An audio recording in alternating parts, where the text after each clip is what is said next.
Okay, thank you. Okay, Thank you, Vinay. thank you.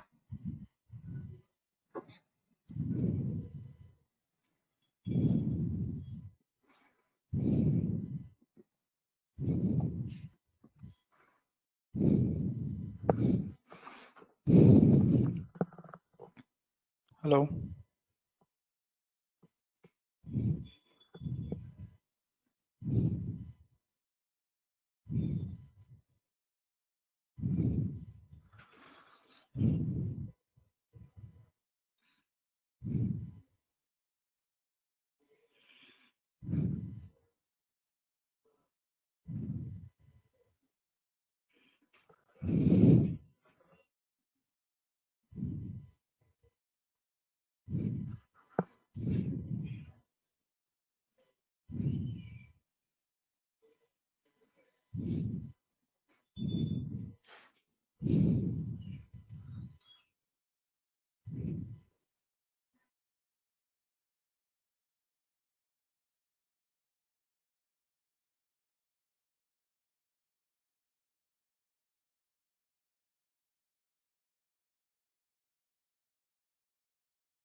Okay, so should we continue?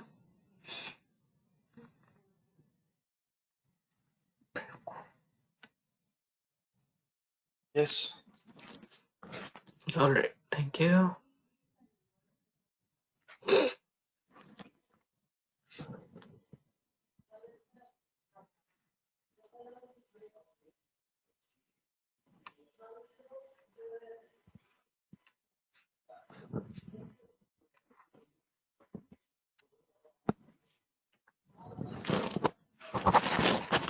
Okay, so let's talk about a bit the overview of a virtual machine. So, anyhow, we will be discussing in depth like what is virtual machine and what are its files and what are its different uh, features, but we will just see how the virtual CPU, the RAM, the network and storage works in case of a virtual machine. So what do we have is like ESXi host on a physical server on top of which is my vSphere or ESXi is installed. Okay, uh, let's quickly discuss the difference between the ESXi and the vSphere.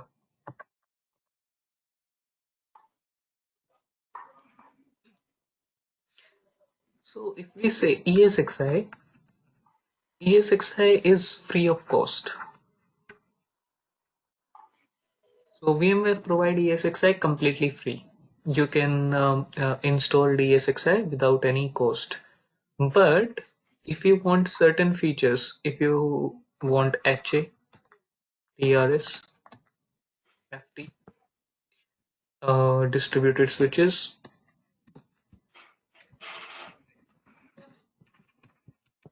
okay, and there are much more features apart from this. If you want all of these features, then you need to pay a license fee. Okay, so basically you need to purchase these features. So ESXi plus these features is become vSphere. So vSphere and ESXi one and same thing. Only thing is ESXi is without license or completely free, is just converting your physical resources into virtual resources. But if you want other features like HA, DRS, FT, you need to pay a license fee, which is the vSphere. Okay, so ESXi plus all of these features will become vSphere. And generally, we always procure licenses for vSphere. In vSphere, you have different editions like standard, enterprise, and platinum. So there are these different editions are there. It's because um, different features are present in them. So standard is like very less priced as compared to enterprise and platinum because they will have less features in them. Enterprise will have more features enabled and platinum will have all the features enabled. Okay. So when you say feature, excuse me, so these above four features will be there in all three, or No, so distributed switches will not be present in standard. You need to go for enterprise or platinum. So there is a complete list which you can refer, okay. like which features are present in which one, What is version. the third one? FT. What is the FT? It's fault tolerance. Okay. Basically, it's for the uh, high availability of your virtual machine. Okay. Okay, so ESXi or the vSphere are one and same thing. It's just ESXi is free of cost, vSphere is paid ESXi. Okay. Now you create virtual machine on top of your ESXi host. So your virtual machine will also have CPU, RAM, disk, network, but all of these things will be virtual in nature. So let's compare the physical and virtual architecture. So your operating system is directly interacting with your physical resources, your physical CPU, physical RAM, or the hard drive in case of physical architecture. But in case of virtual architecture, now your operating system will interact with the virtual resources, and your virtual resources will be interacting with your physical resources. So there is an additional layer in between operating system and your physical resources, which is vSphere.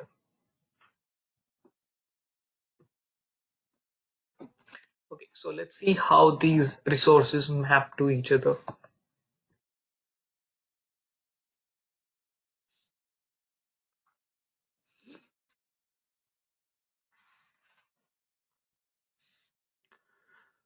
Okay, so let's talk about first the CPU virtualization.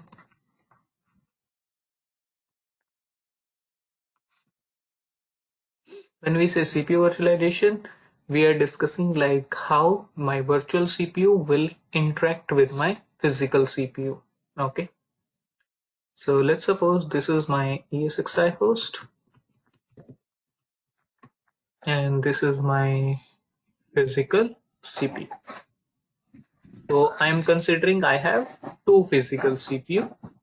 Okay, and this is my virtual machine VM1 and this is my virtual machine VM2. Each have I have assigned one vCPU.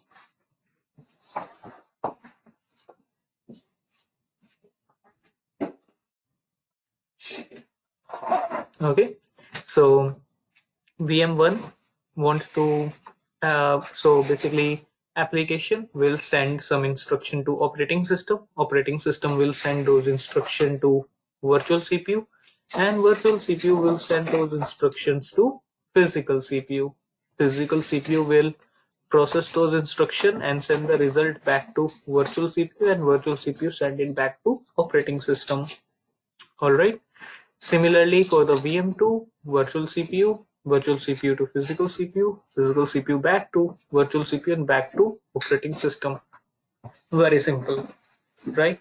So in case of CPU virtualization, the instructions are directly processed on my physical CPU. So basically, there is no um, there is no simulation or emulation. Whatever CPU, so let's suppose you have Intel i5 CPU present here. Okay, so your virtual CPU will be Intel i5 only. Okay, whatever physical CPU is there, the same version and model and the speed will be there in the virtual CPU as well. It's not like you have Intel i5 here and your virtual CPU will become something AMD or Intel i7. It will be not like that. Okay, the physical model which is there in the server itself, the same model will be there for the virtual machine itself. Okay, so these things will remain same. Now till this point I had two physical CPU and I had two virtual CPU. So it's working fine, it's very easy. But now let's take an example where I have more number of virtual CPU than physical CPU. So this is my esxi host. These are my VMs, again the two VM1 and VM2. Now in this particular case, I have two vCPU for each and every virtual machine. Okay, but my physical CPU remains same, that are two only. All right. Now what will happen in this case?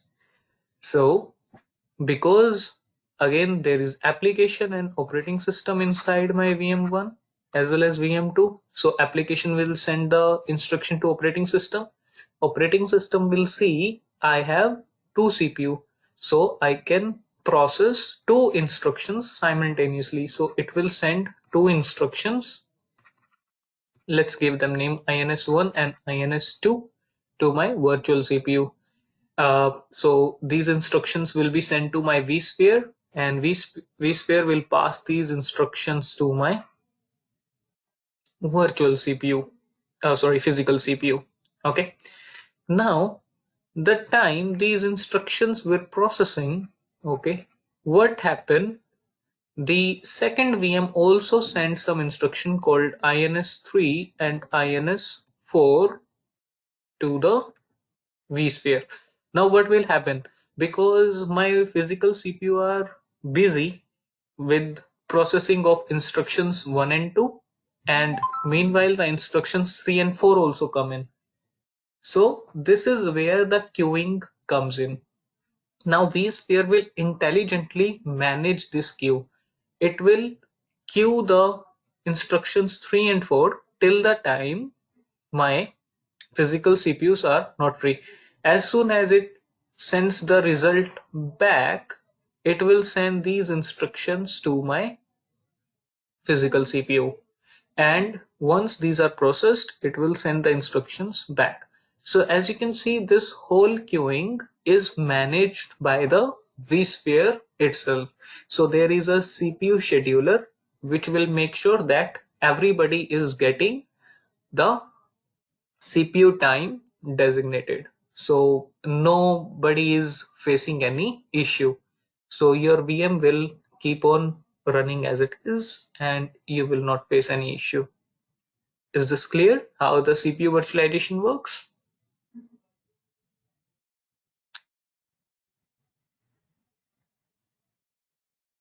Any doubt?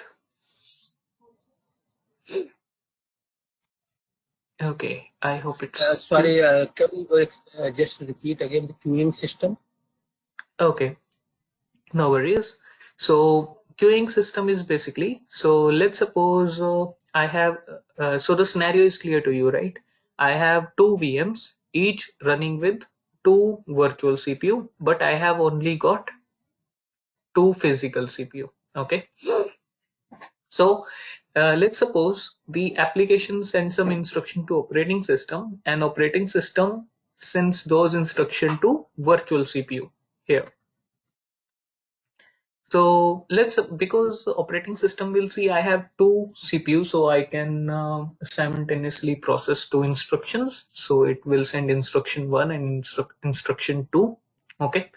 Now, because these virtual CPU, virtual resources, these instruction will go to vSphere. vSphere will see, okay, the physical CPU are free, and it will send these instructions to my physical CPU here. Okay. Now I'm taking a scenario that while these instructions were being processed, at the same time, the virtual machine 2 also sent some instructions. So I gave them name instruction 3 and instruction 4 because these are virtual CPU. So these instructions will go to vSphere. Okay.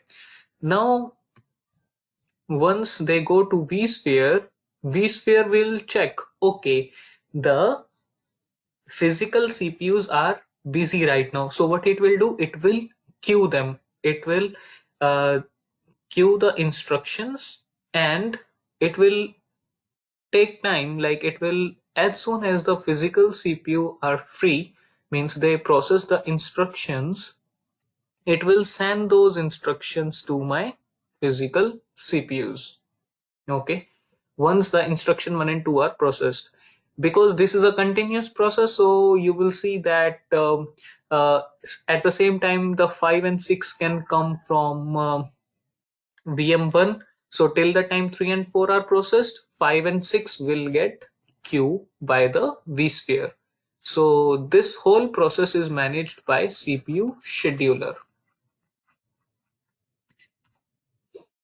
Okay, so your VM will not get crashed. But if everybody is using 100%, you can see some slowness. Okay, and the CPU scheduler is only for scheduling and tracking the queuing system, right? But there is separate queuing which store the actual sequence, how the request going coming in a queue and going out from the queue. Right. So this CPU scheduler is at the vSphere level. I'm not talking about at the hardware level. So this scheduler, basically CPU scheduler, is managed by the vSphere to manage all the instructions coming from the virtual machine itself and then sending it to the physical CPUs. Okay. Okay. I got one question maybe it's not relevant, but still I going to ask. Yeah. Since we're talking about the virtualization, CPU virtualization, right? So Right. why each request since vSphere or esxi already enable to virtualize the physical CPU, right? We already have virtual CPU. Why still it's all the request going to the physical CPU? Okay. I was assuming it should a response will come from the esxi or vSphere itself. Why is everything going? Then what is the use of virtual CPU virtualization? Right. Okay. See. Okay. So let's suppose how to answer this question. Okay. So let's suppose you're saying that the result will be sent by the ESXi itself, right? But uh, your instructions, these will be processed on a hardware, right? I cannot process instruction out of thin air. Okay, so at the end all the instruction needs to go somewhere. Yes or no? Mm, yes, yes. Right. Even if I'm talking about, let's suppose in the initial session I also say that it is virtualization is not removing the hardware, it's removing the limitation of hardware. Okay, so in the traditional architecture, these two physical CPU could have been used by only one operating system. Okay, but now in this particular case, I have two operating system who are using the same physical CPUs, and their queuing and instruction is being managed by the ESXi. At the end, all the processing will be done at the physical hardware. Okay, physical hardware will be doing all the processing, but I am removing the limitation of that physical hardware. That this physical hardware to, instead of, now if you will see the virtualization, I had only how many physical CPU? Only two physical CPU were there, but how many virtual CPU I have given?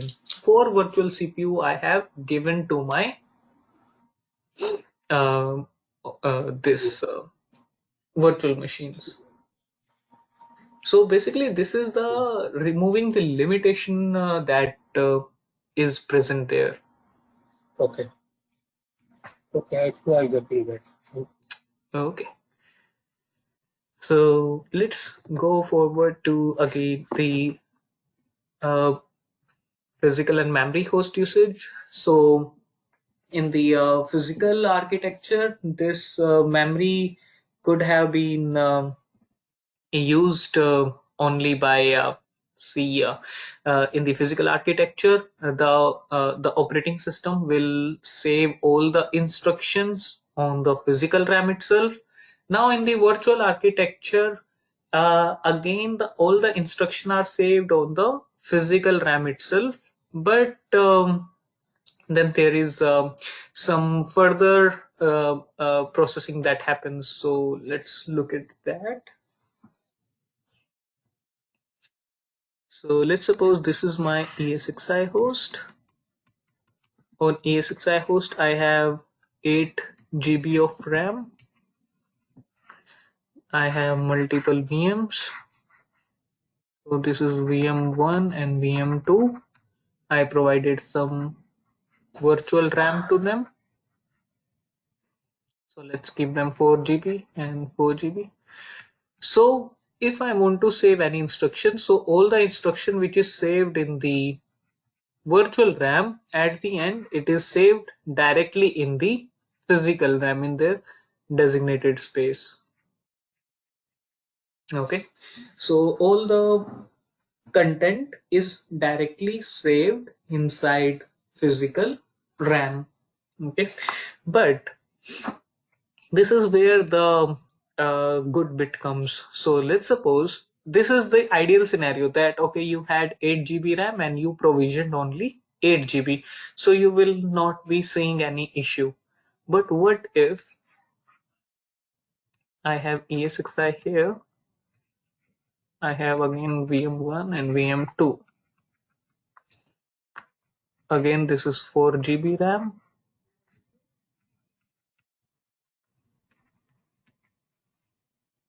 But now here I have only 6 GB of physical RAM. Okay. Now let's suppose VM1 and VM2 both are using 3, 3 GB. Okay.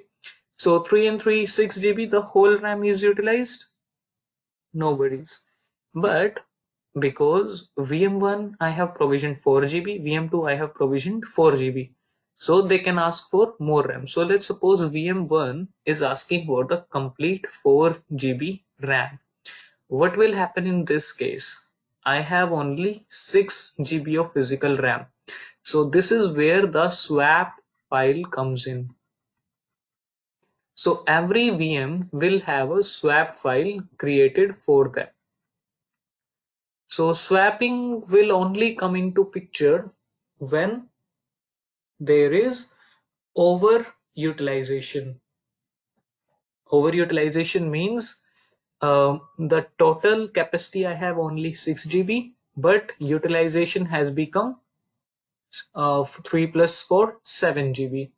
In this case, what it will do, it will move the ideal content from the RAM to the swap file. Okay, and then it will save the new content in the free area. But as soon as any content that is required from the swap, it will again move that content into the RAM and move any other idle content into the swap file.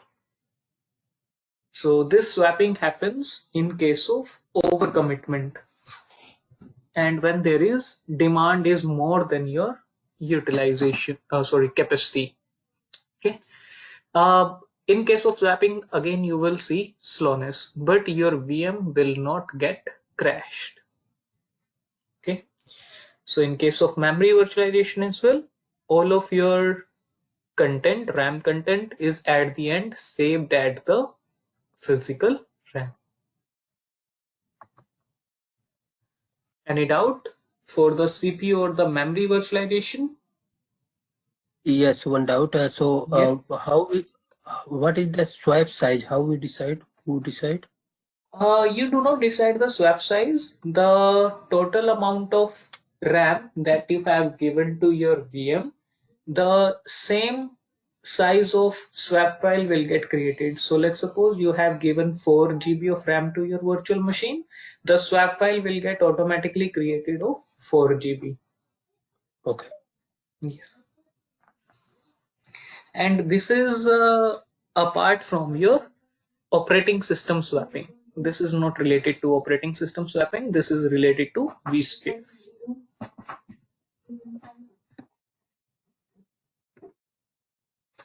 Now, in case of physical, so your operating system will be directly sending the network packets through its NIC card. But in case of virtual uh, architecture, we have something called virtual switch. Now, why do we need a virtual switch?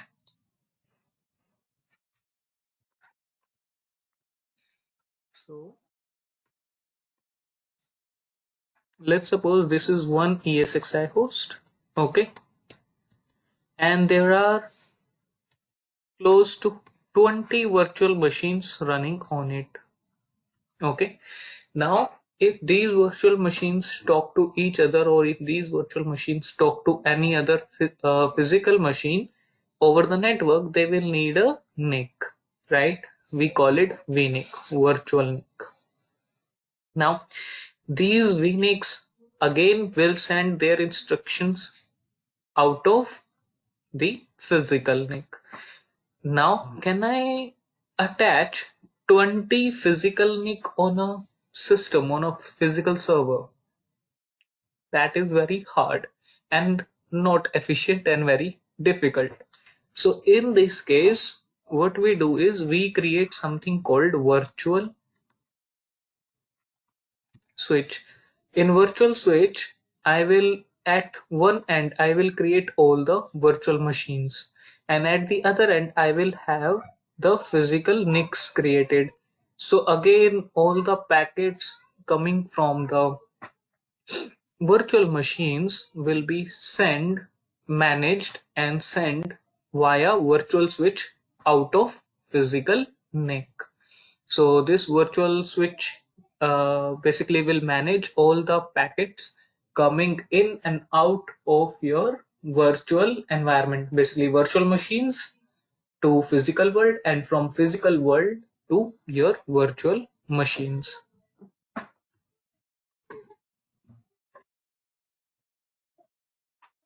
And this virtual switch is managed by vSphere.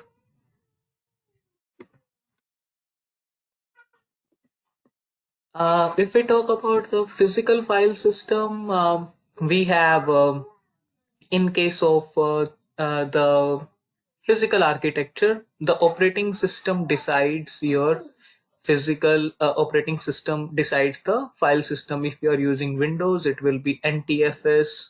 If you are using Linux, it will be ext3, ext4, like that. In case of virtual architecture, your vSphere decides the file system. So four types of file system is used in case of vSphere. So one is VMFS. So if you are using DAS or SAN, we use these type of file system. It is also called virtual machine file system.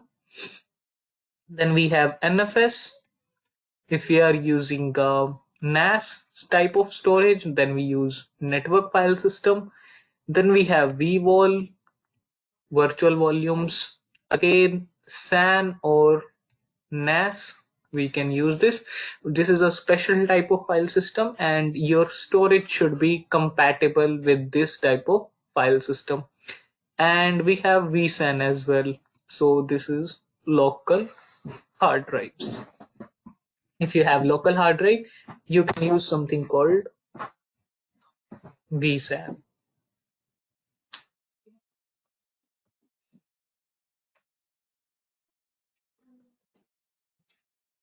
And last is your encapsulation. So like I said, virtual machine is a bunch of files. So what we will have, we have one folder with the name of VM name, and all the files will be saved inside the virtual machine. Okay, vSphere clients.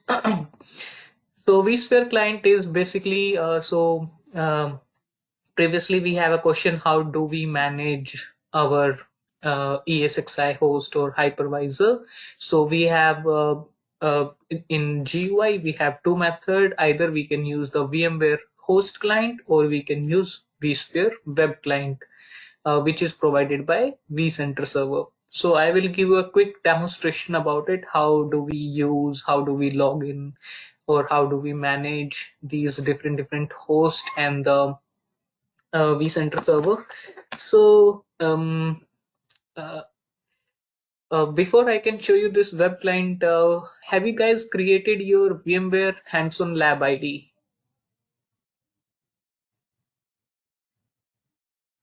Yes, Yes. we create.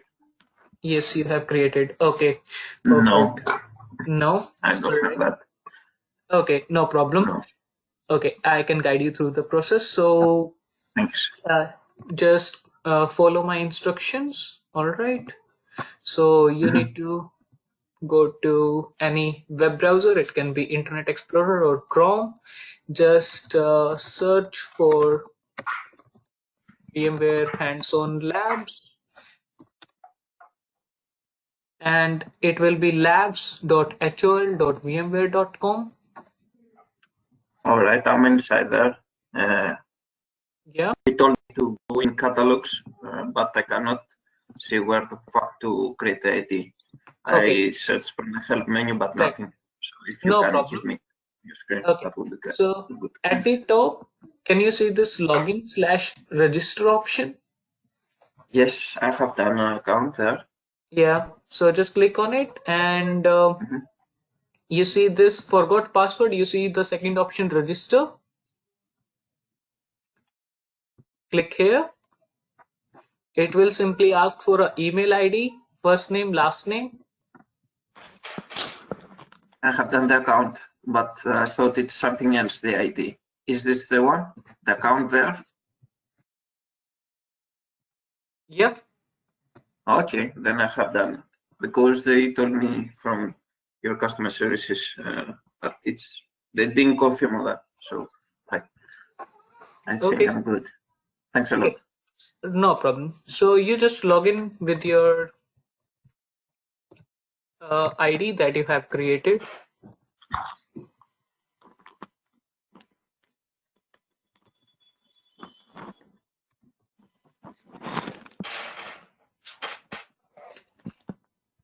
Once everybody is logged in, just let me know so that I can take it forward.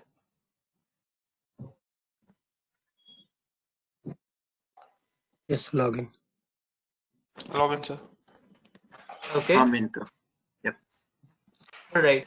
So in the catalog, search all catalogs. Just type vSphere and press enter.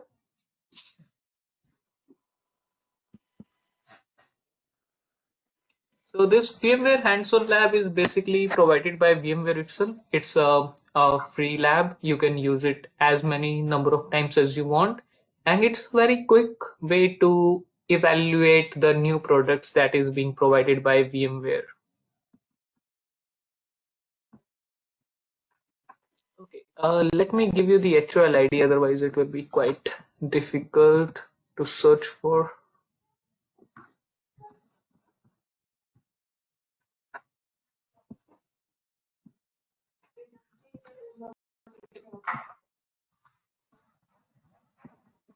Yeah, so search for this one, HOL hyphen 2011 hyphen 91 hyphen SDC. It's at the screen, the first one.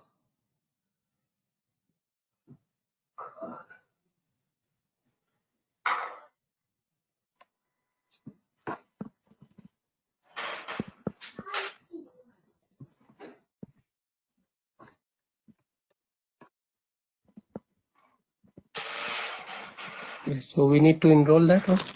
Yeah, you need to enroll it. If you have done it before, it will say enroll again, otherwise it will say enroll. Once you enroll, you will need to click on start this lab.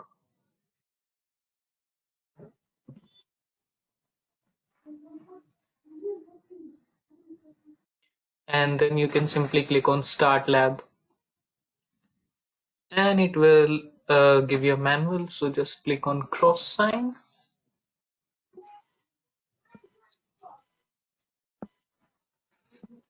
So this is a complete pre-built environment. So I will use this as a test bed to demonstrate about the different VMware vSphere features.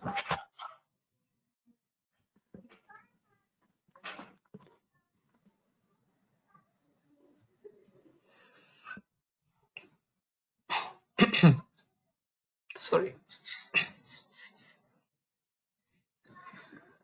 Okay. So everybody is at this part. Yes.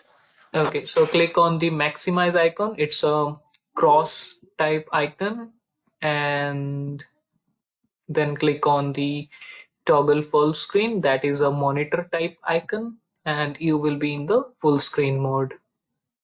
Yeah. Excuse me, Vinay. Yeah.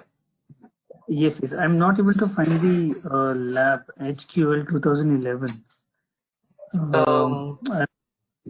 I got the box. Okay.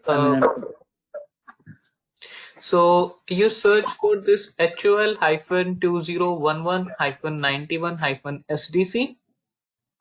Yes, I'm just 2011. Yes, got it. Yeah. Got it? Okay. Thank you. Thank you. Thank you. No problem.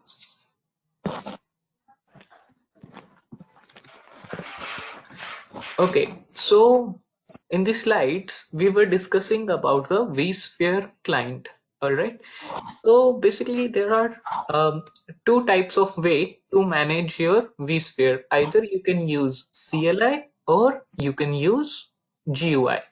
Whichever way is fine with you.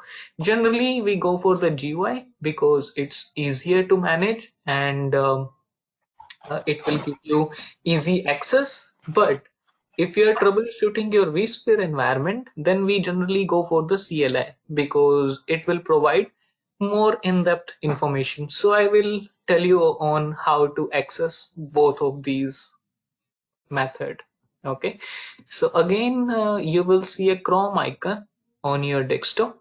So just click there.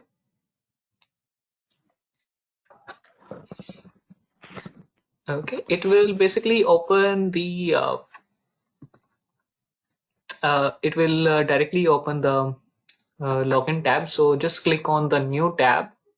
Okay, so the first way to manage a host or the vSphere environment is using something called host client.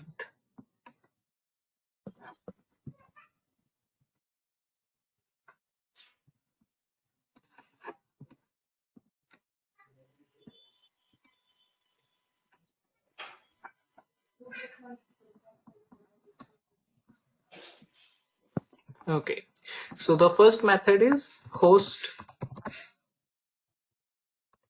client. All right. In the host client, I can manage only one host at a time. So let's suppose I have a host called HTTP.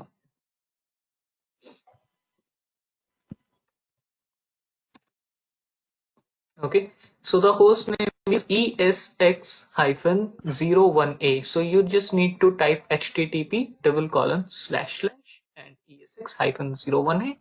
It will prompt a warning because we are using these self-signed certificates. So just click OK. And it will present you a login screen. So this particular client, this client is called host client. And to identify it, it will say on the login screen as the VMware esxi. So we will log in with the username root, and the password will be capital V, capital M, small WARE, 1 exclamation mark. I'm writing it on the notepad as well. It's capital V, capital M, small WARE, 1 exclamation mark.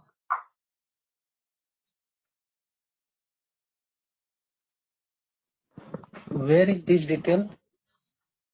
Sorry. So where is this detail mentioned? Okay, you want the details? So on the desktop. No, I just want to know, like, if later on we want to do again, where is this detail mentioned? Right, right. No problem. So in the file on the desktop, there will be a readme.txt file. In the readme.txt file, you will find all the root password and everything here. Okay. Okay. And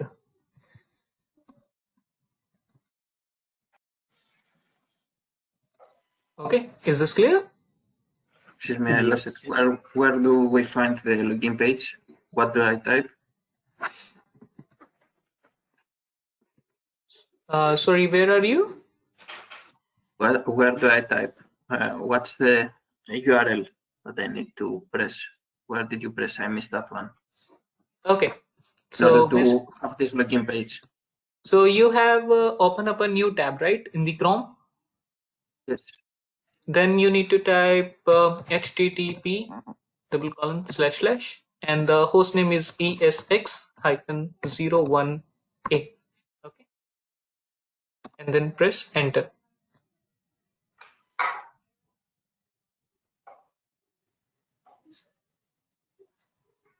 Okay, done that. Yeah, so whatever we logged in this ESX host, so this is a physical hardware host or a physical server, is it? Yes, this is a physical server on top of which the ESXi is installed. So we Okay, are so what kind of server hardware is this? Like any means it's provided by VMware or any another company vendor? Means what type of server is this? this is a VM on which ESX is installed. Basically, it's a nested virtualization. No, like suppose if I want to build a VMware server, so what server I can purchase? Like Intel Okay. server or this server kind of thing, the hardware device. Okay. I will come to this question while I will discuss about the ESXi. All right. Okay, yeah. Yeah. Sorry, Vinay, what is the password? I was not able to. Yeah. Okay. Password is this one. Capital B, capital M, small WARE, 1!! It's a standard password across all the VMware labs. And username is root, right? Root, yes. Okay.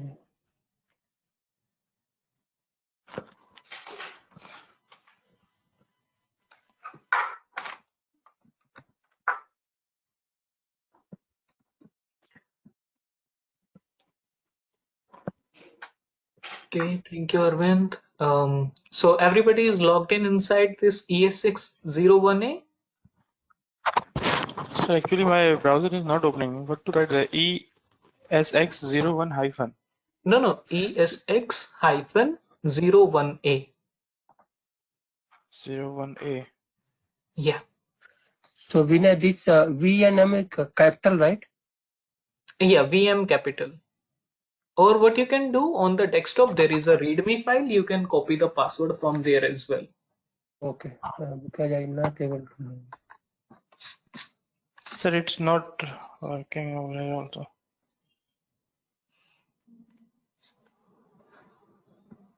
Okay. Who is this? Sagar Kumar sir. Sagar. Okay. Sagar, just give me a second. Sir, I open a Google Chrome from the desktop only. No. And I'm right.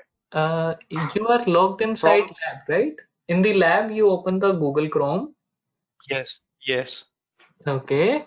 In the Google Chrome, are you able to see this region A and region B bookmarks?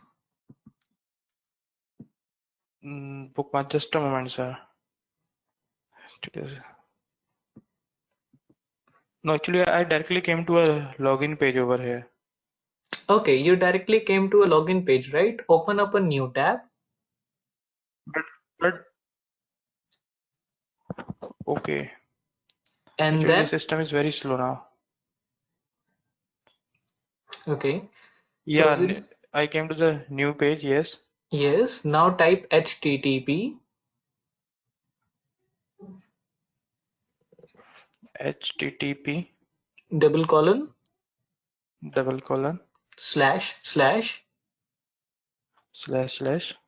ESX ESX. hyphen.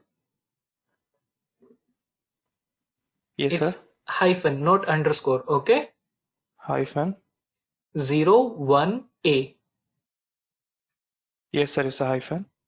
Hyphen 01A. 01A. Enter. Yes, sir. Yeah. Advance option back to advance. Yeah. Yeah. 10, sir. 10. Okay. So everybody is logged inside to the host client, right? Yes. Yes. Good. So Sorry. Yeah, so inside the host client, so as you can see, you can only see one ESX, that is ESX-01A. You are not able to see any other host, right? Correct. Yeah, so using host client, you can manage only one ESX host. You cannot manage multiple. So basically what we are doing here right now,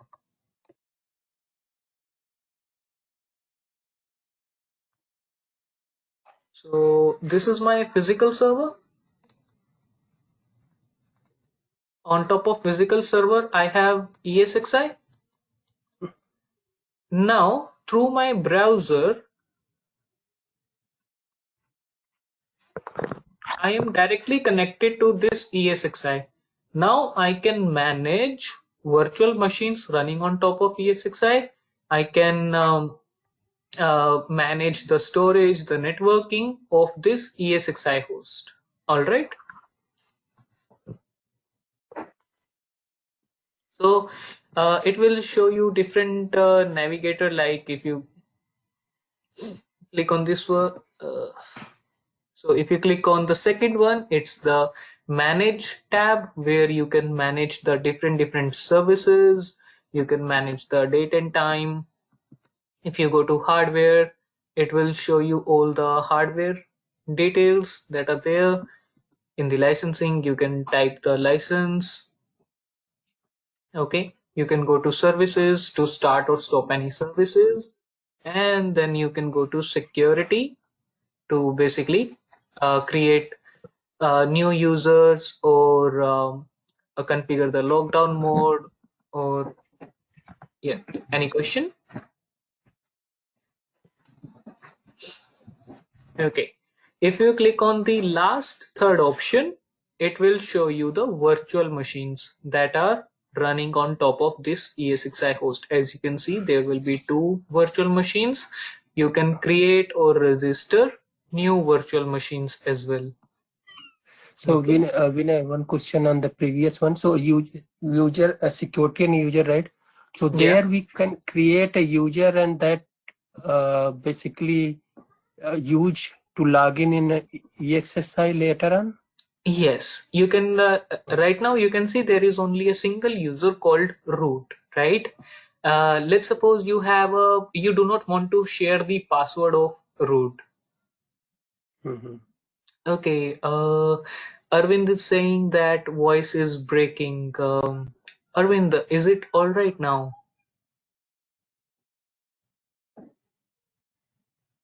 Thank you. Okay, so basically, let's suppose you do not want to share the password of root to each and every users in your team, right?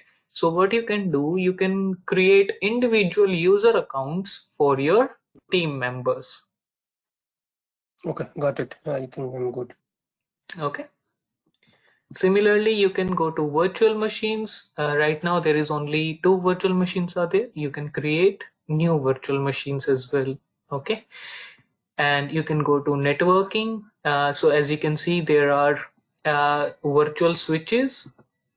You can create or manage the virtual switches from here, and then you can create different pod groups. Basically, in VLANs, in the network term, to create different network groups, we call them pod group in vSphere. And similarly, you can go to storage to create. Sorry, what is the use of port guru? Pod group is like network groups. So if let's suppose you have four different VLANs, VLAN 10, 20, 30, and 40. Okay. Now you want to configure those VLANs in your virtual switch. So basically we need to create port group.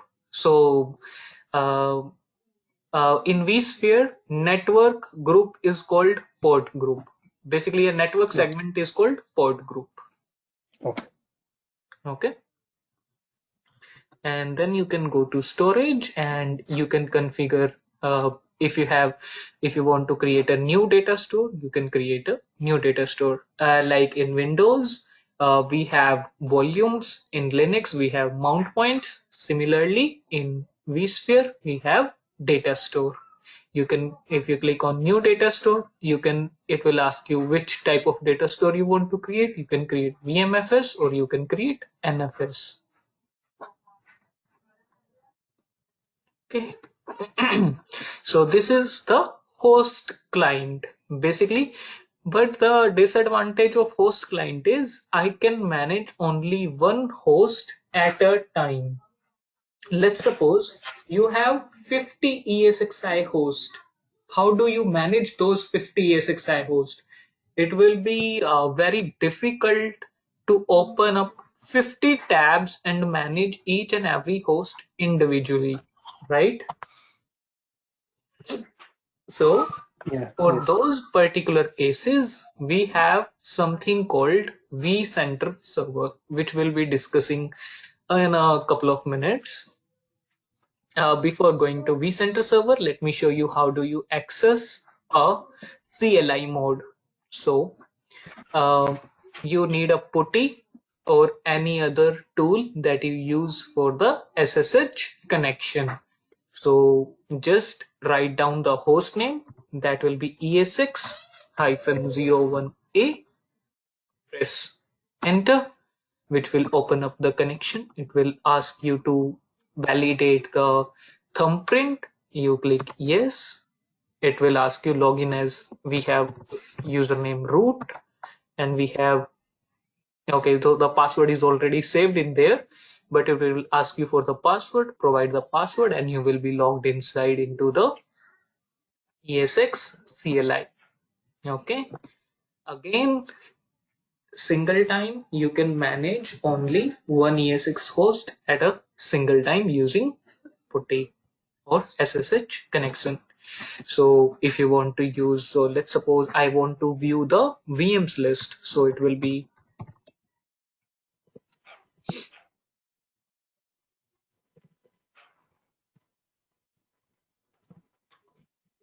so you will need to use ESX CLI. So ESX CLI will provide you all of these different details. So basically, if I want to if I want to view any information or if I want to manage any of the host settings, then there is a single command which is called ESX CLI. Okay, using this ESX CLI, I can manage or view the whole settings. So ESX CLI, so it will say VM and then press enter. It will show you what is the next available namespace. So you just press process, and if you press list, it will show you the list. So it will show you that only one VM is in the running state, that is app-01a, and it will give you a little bit of information like what is the process ID, what is the world ID, all of those things. But you need to remember all of these commands, basically ESX CLI commands you need to remember to work with this CLI mode. Any doubt? What is the login for this one? The same one, the root and the VMware password. Okay.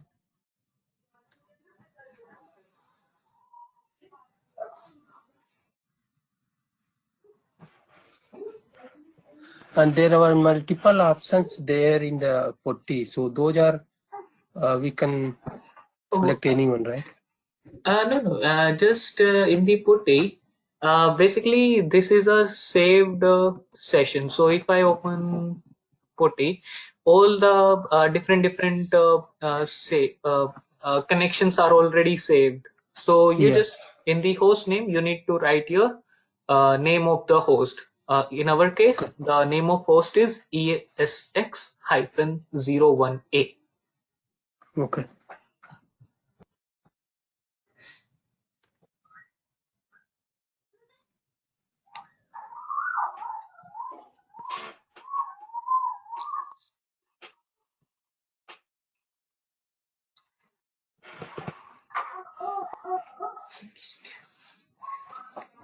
Can you show some command, Vinay?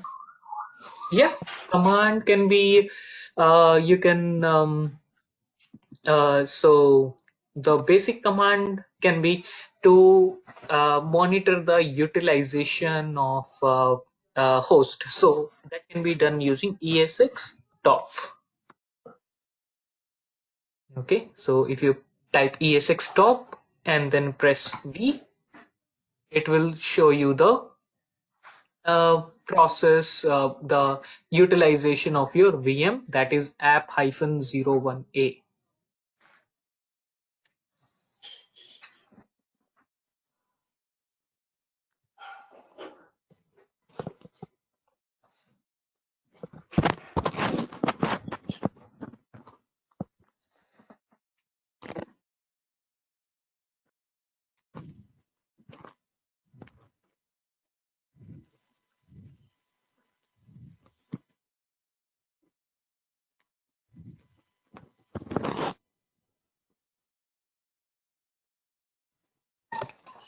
Okay, so is this clear? Any doubt here? No, good. All right. Hello. Yeah.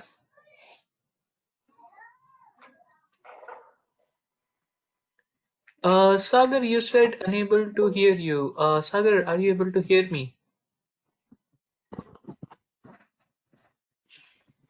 Hello. Hello, Sagar.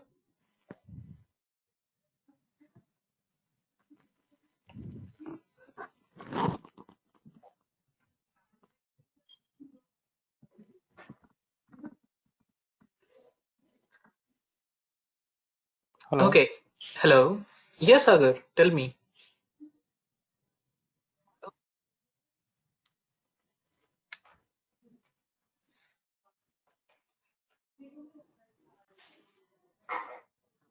Okay, thanks, Sagar. Okay, so now, Yes, fine. all right, Sagar. So it's 9 o'clock my time. So we will take a half an hour. So I think in India it's 2:30, right? Right. Yeah. So we will take a half an hour lunch break. So we will reconvene in next half an hour. So by India time it will be 3. By my time it will be 9:30.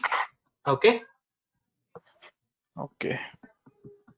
All right. So meanwhile, try to explore this lab. Do not worry about if you have any questions, just note it down, and I will take the questions after the lunch, and then we will take it forward for the ESXi and the vCenter server. All right. All right. Thank you. Okay. Thank you. So you. see you in next Thank you. 27 minutes now. Thank you so Right. much. Okay.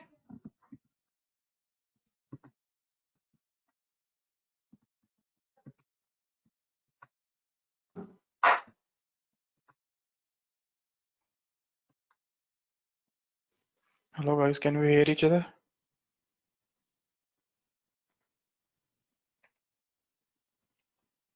Yes, yes.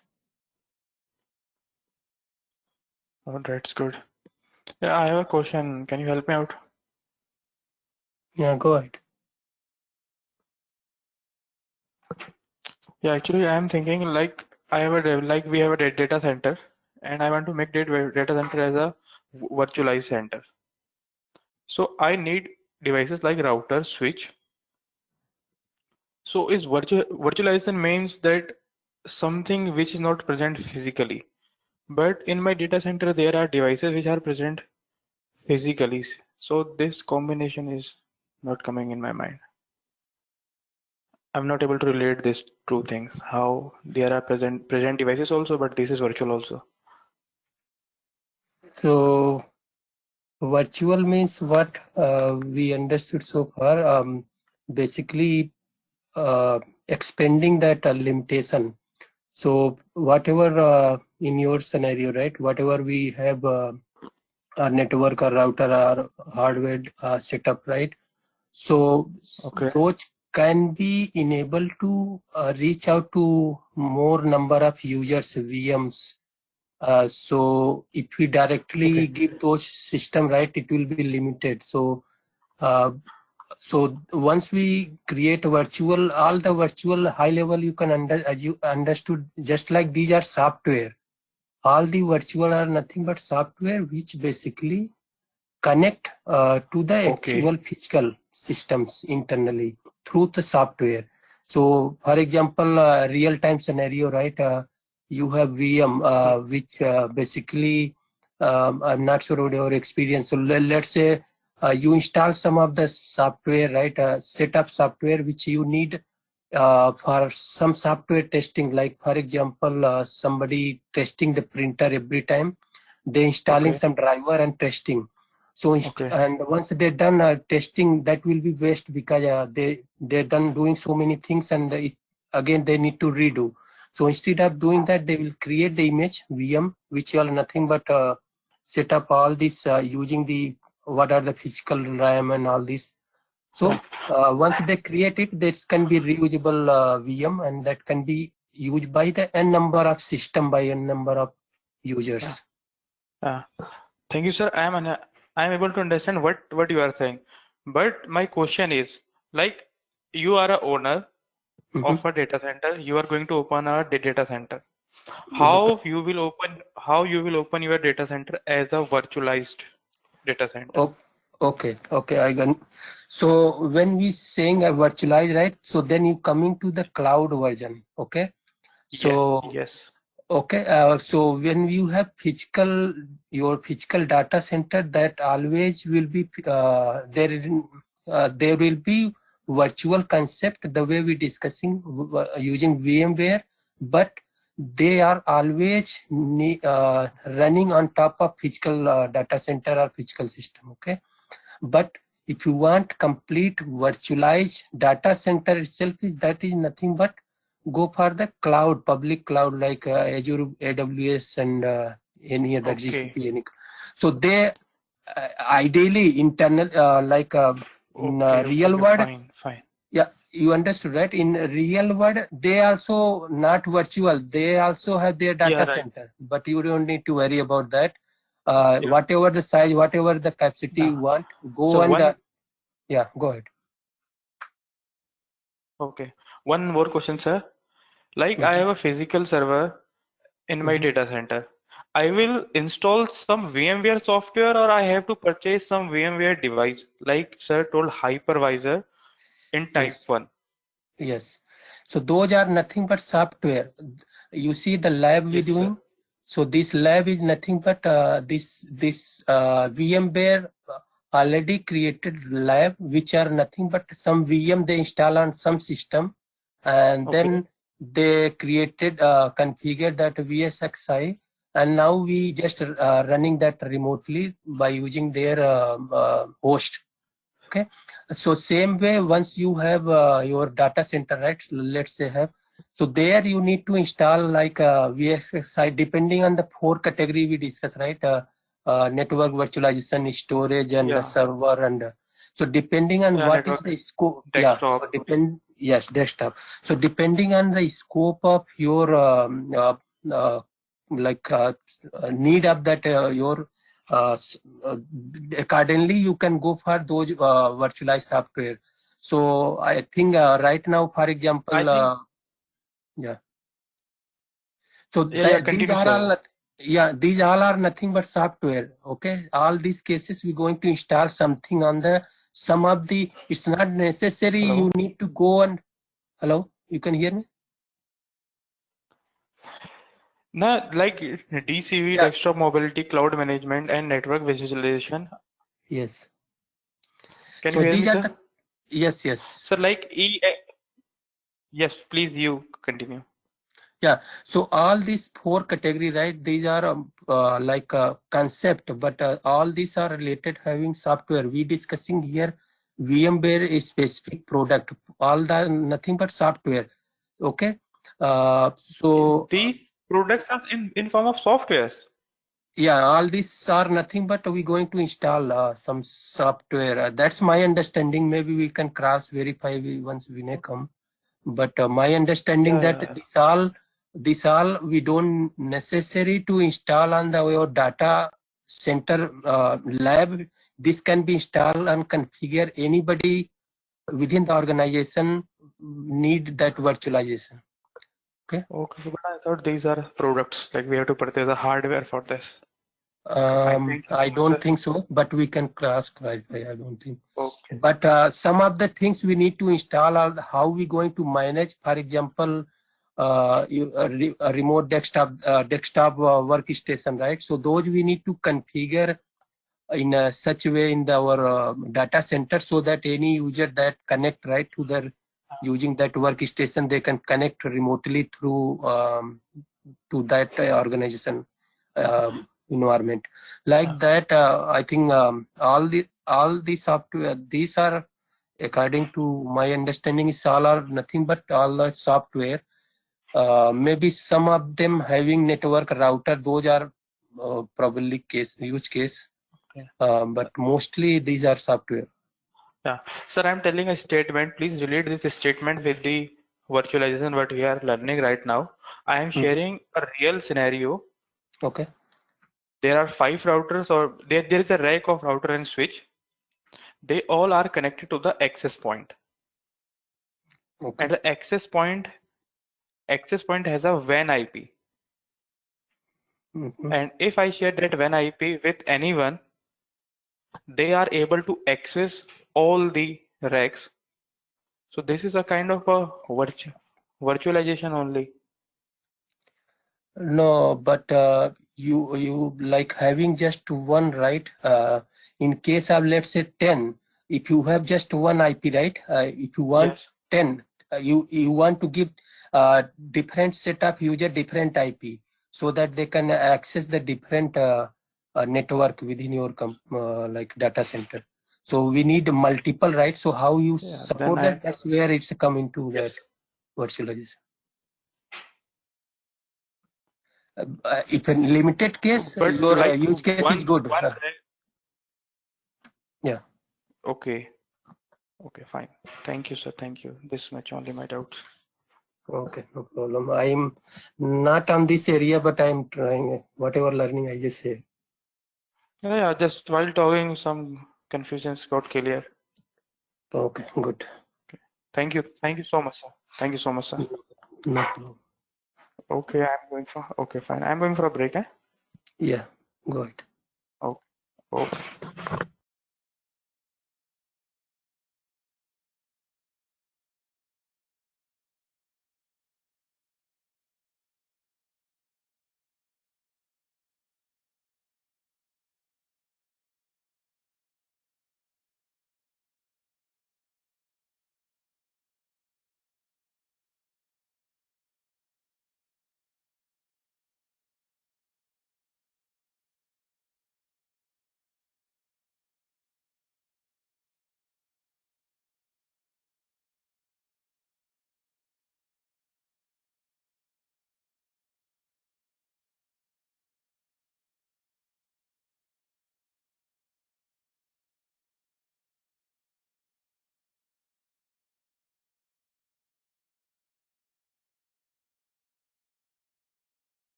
Hello.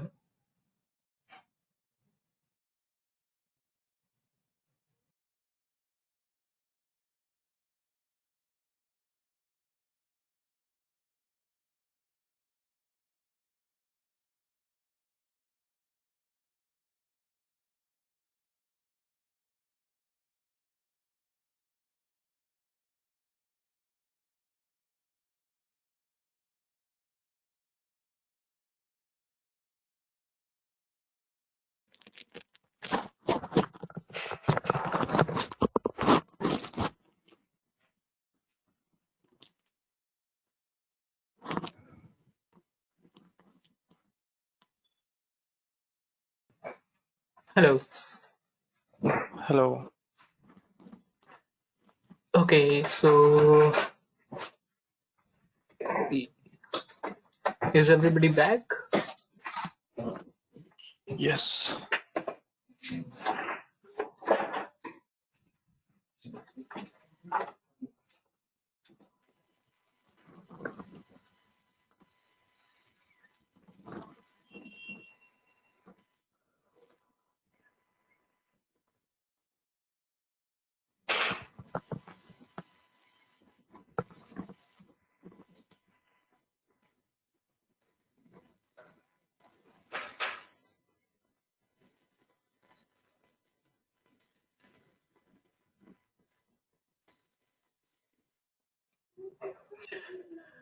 Okay, if everybody is back, can you please raise your hands?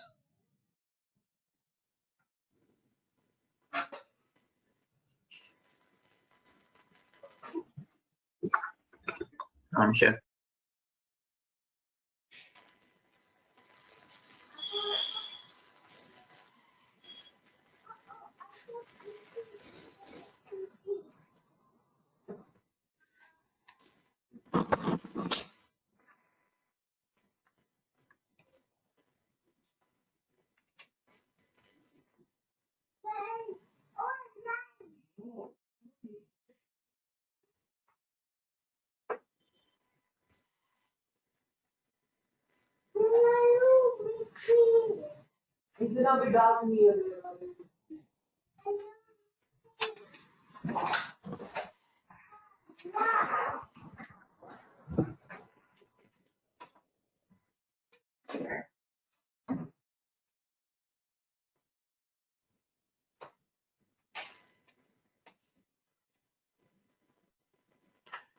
All right.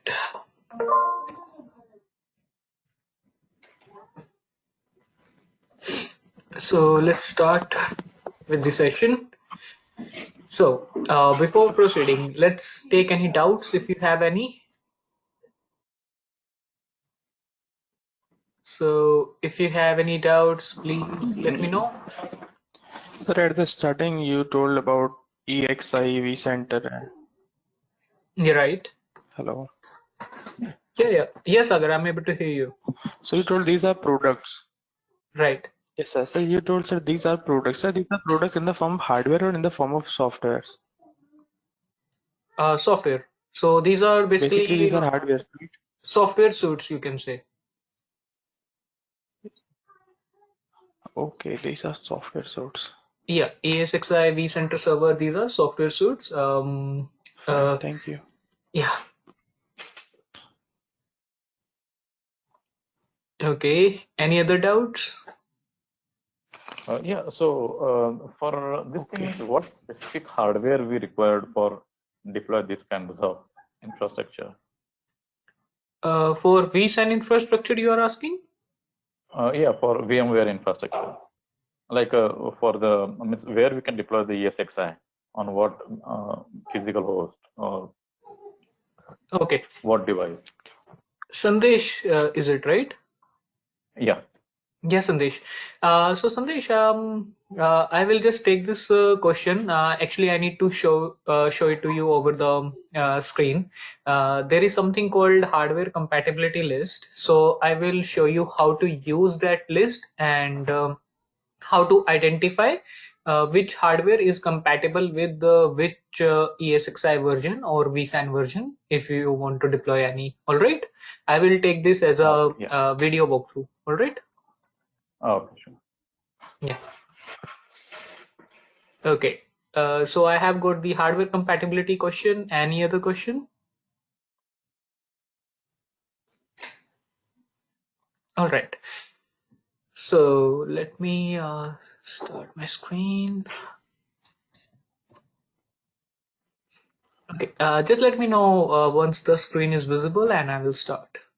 Yeah, visible. Okay. Thank you. Okay. So Sandesh asked us like uh, which hardware is compatible with the esxi or any other VMware product. So for that we have something called VMware hardware compatibility list. Okay.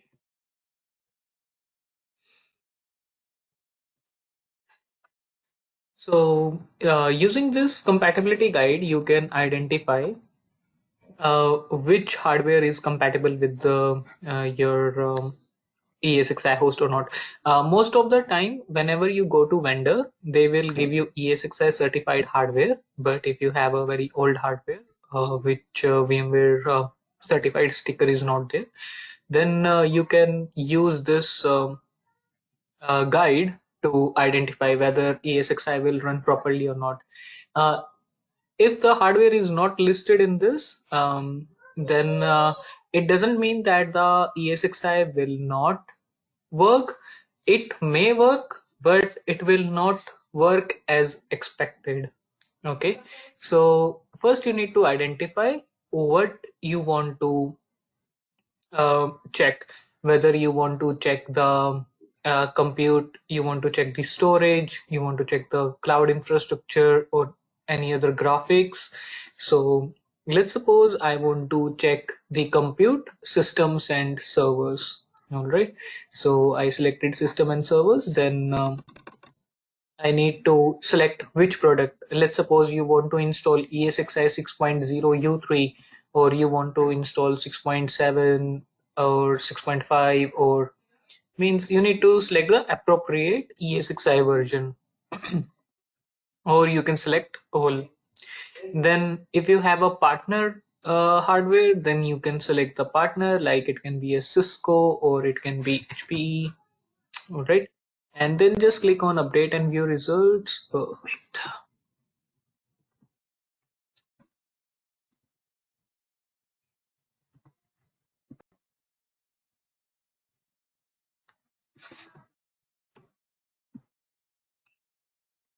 Oh, I didn't select the system type. Or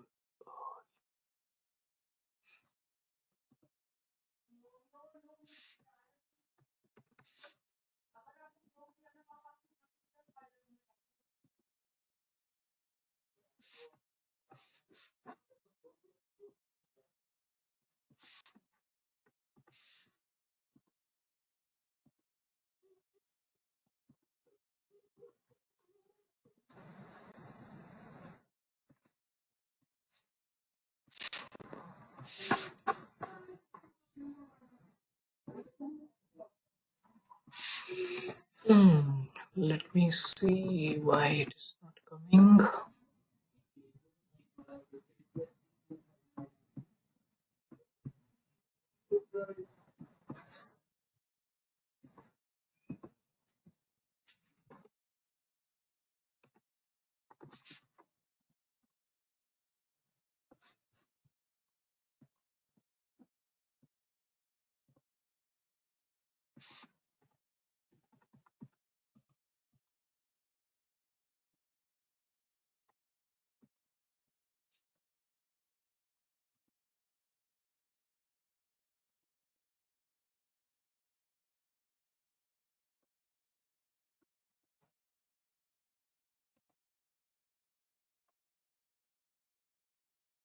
Sorry, Vinay, I got late. So what we trying now? Yeah, so basically I'm trying to see which ESX version is compatible with the which.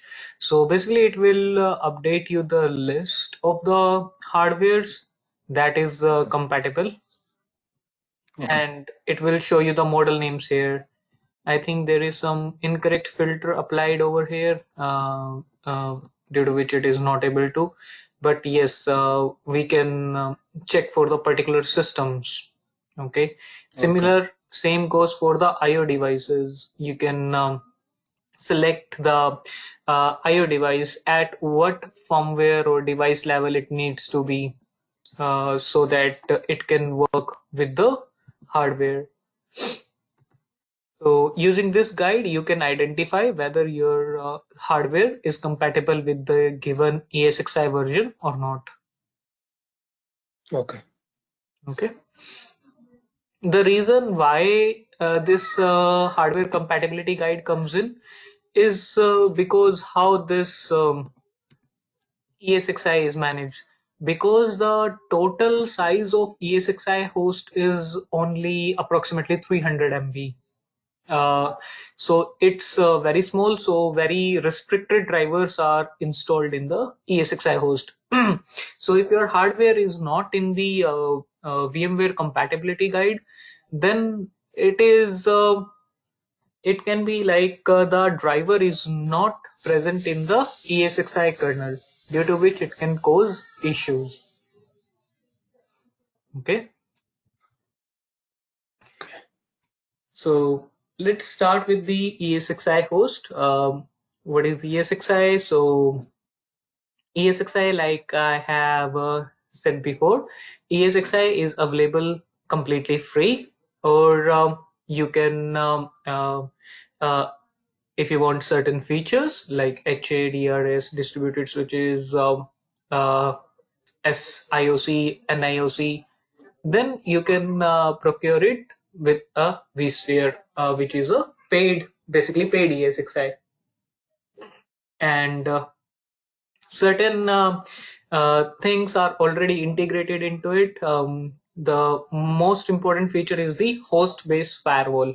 What it do is it will only allow the ports which is required.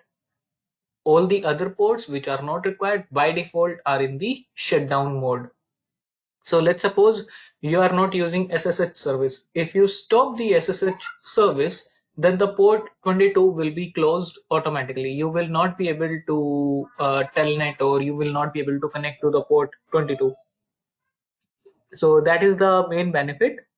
And another is 6.5 onwards, it also supports the UEFI secure boot.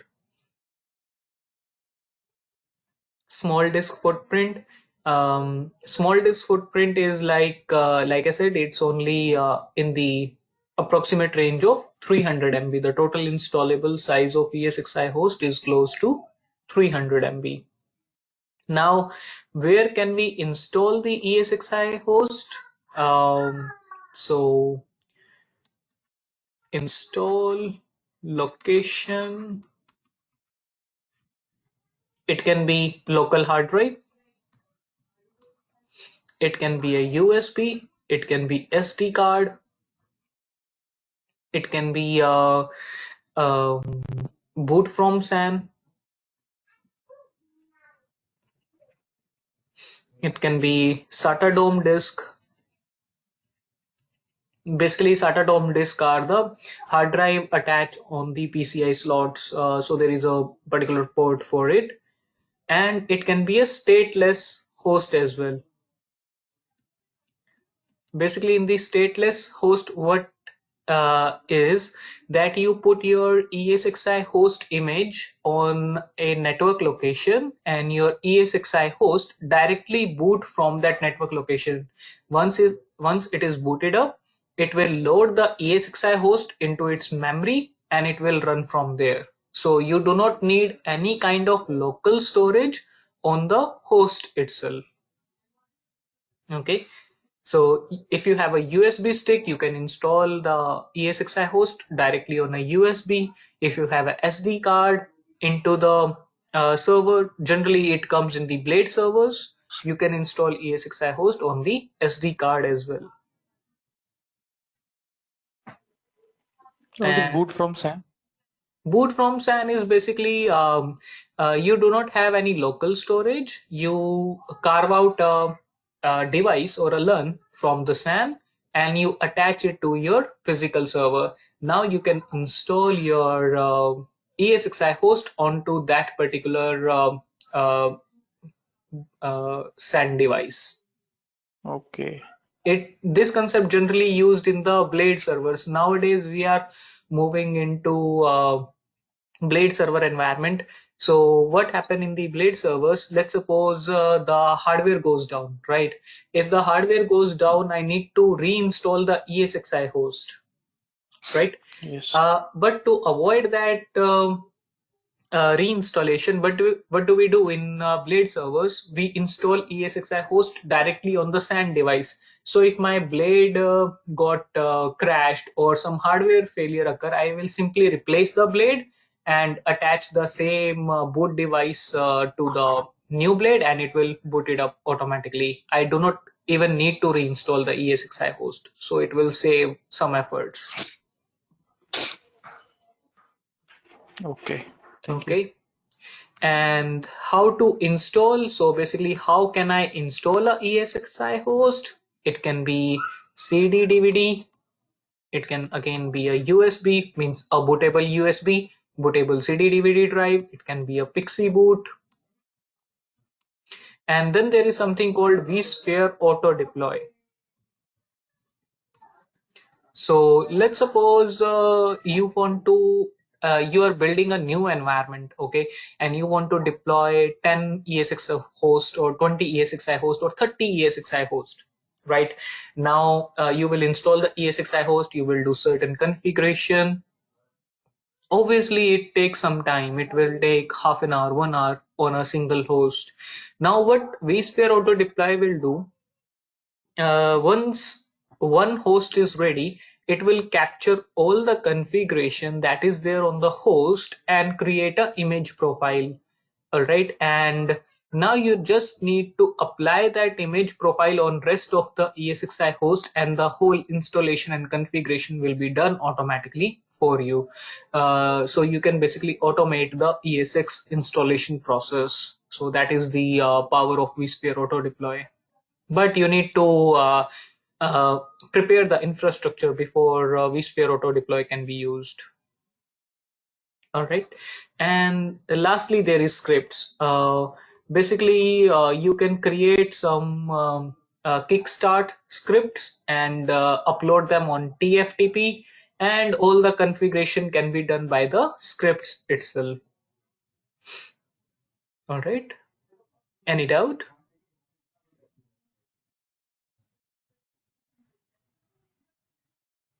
So Okay. what is the format of that EXI image?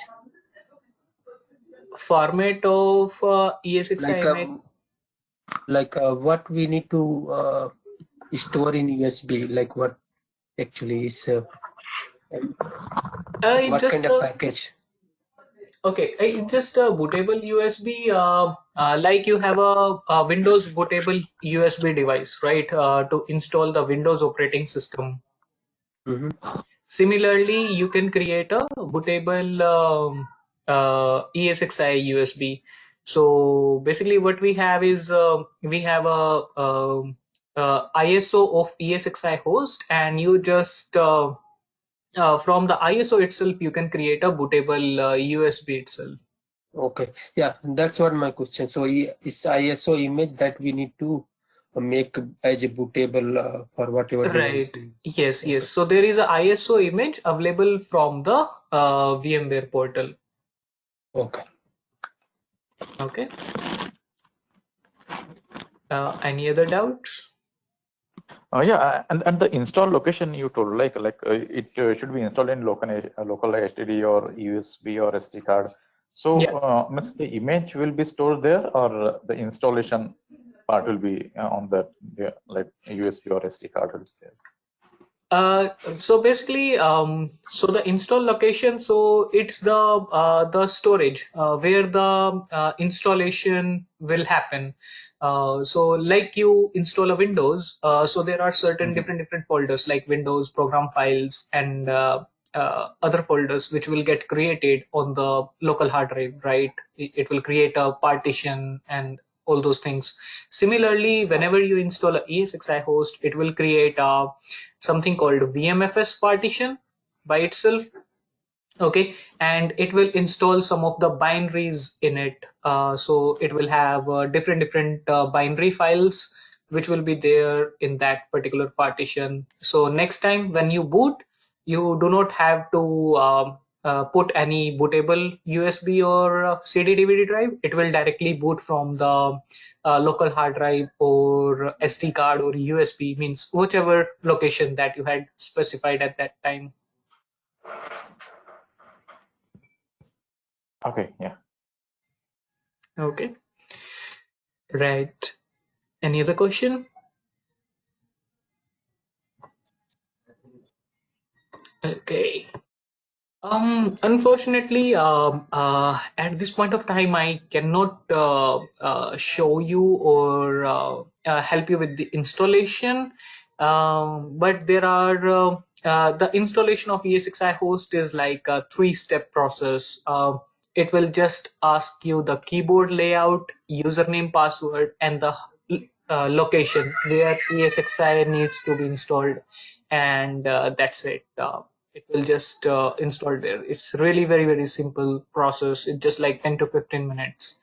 Um, if you want to try the ESXi installation, what you can do is you can install VMware Workstation, create a new virtual machine over there, and try the installation there. Unfortunately, due to the delivery of this class and the time restriction, I cannot show you the whole installation process. So really sorry about that. And like I said, so the VMware hypervisor, if you want to manage it, either you can manage it using SSH, that will be CLI mode, or you can manage it using VMware host client, that will be a GUI mode. And then there is something called vCenter server. So let's skip to that part.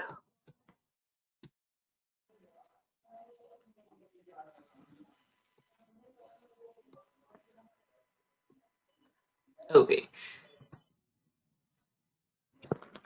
So like I was saying, let's suppose you have 30 or 40 ESXi host in an environment, all right? And in the host client, we saw that at a time I can manage only single ESXi host. So it's really difficult to manage all the ESX host using different host client. So this is where the vCenter server comes in.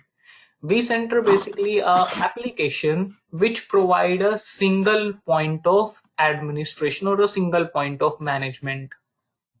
So what happened is, let's suppose I have multiple ESXi hosts.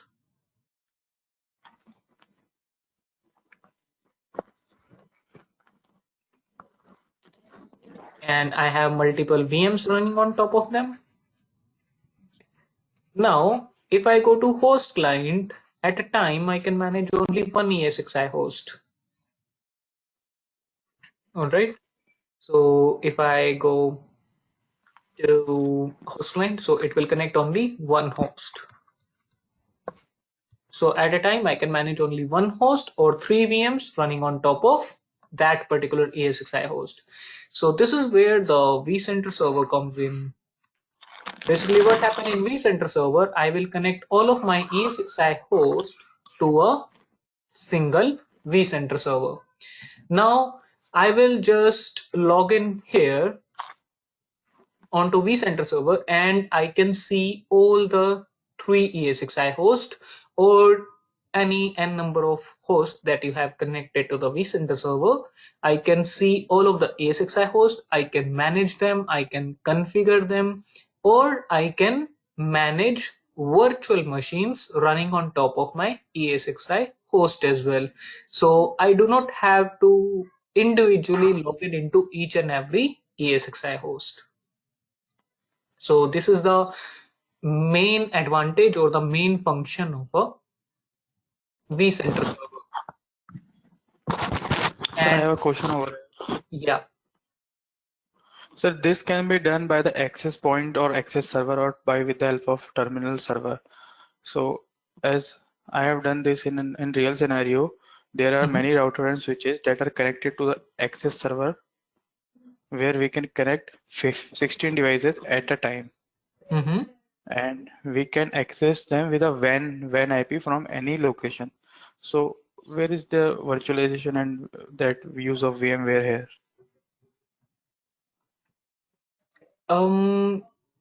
Sorry, I didn't get the context of the question. You're saying that you have multiple network devices and you have a single access server through which you are managing them, right? Right. Okay. That from the network perspective. So, Yes.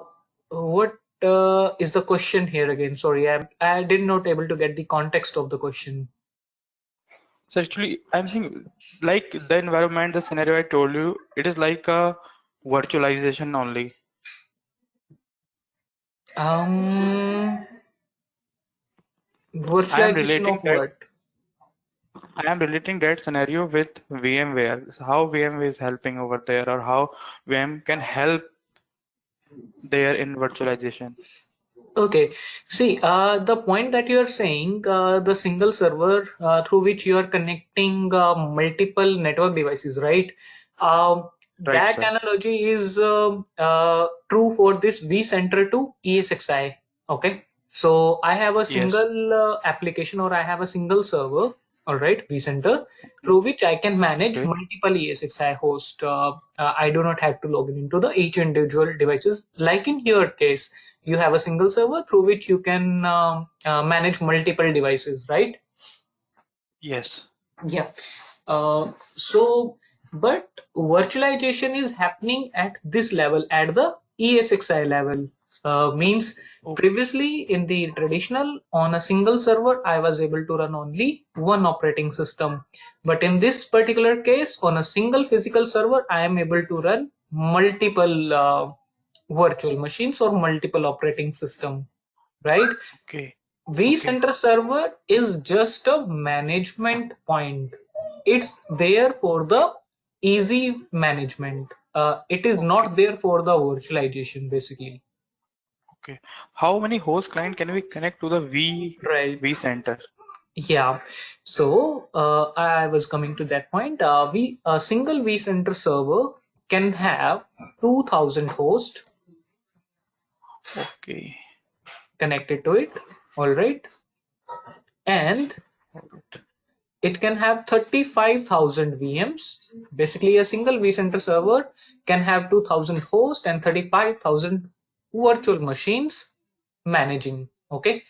And out Okay. of 35,000, 25,000 VMs can be in the power on position.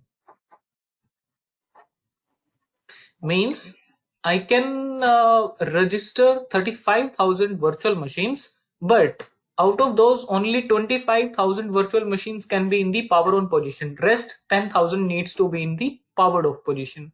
All right. All right. Okay. So does this clear your question? Yes, sir. All right.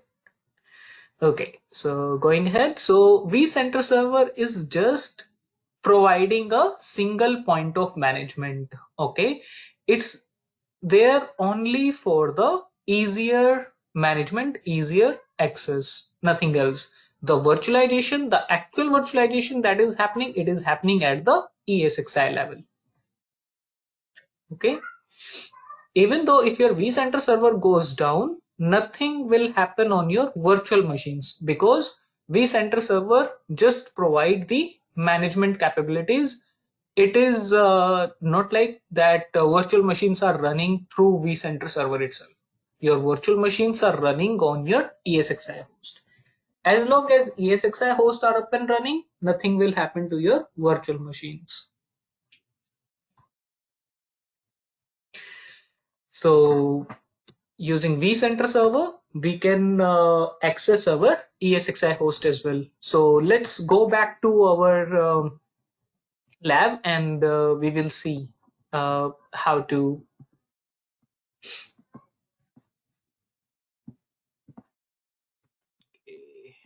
It's timed out, so let's go back.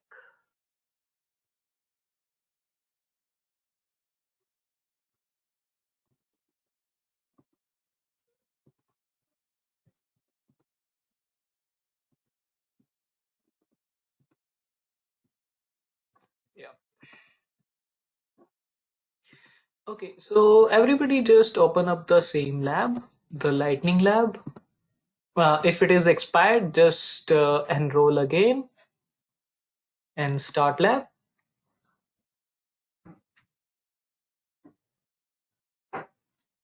So once everybody is in the lab, let me know and I will proceed further. One moment, because it was idle. Sure, no problem. Take your time.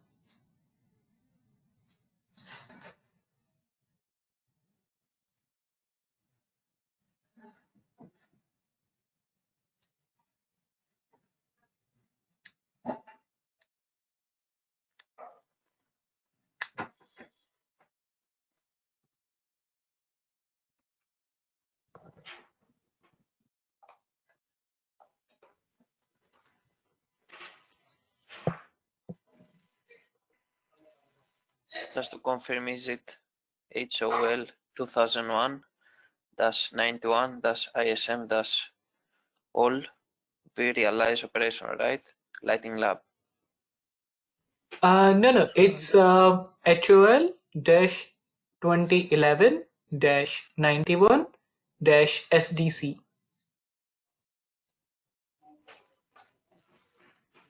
It's vSphere Lightning yeah, Lab. Yeah, because it created an error, so I had to go back in the main page. Thanks. Yeah. Now, starting that.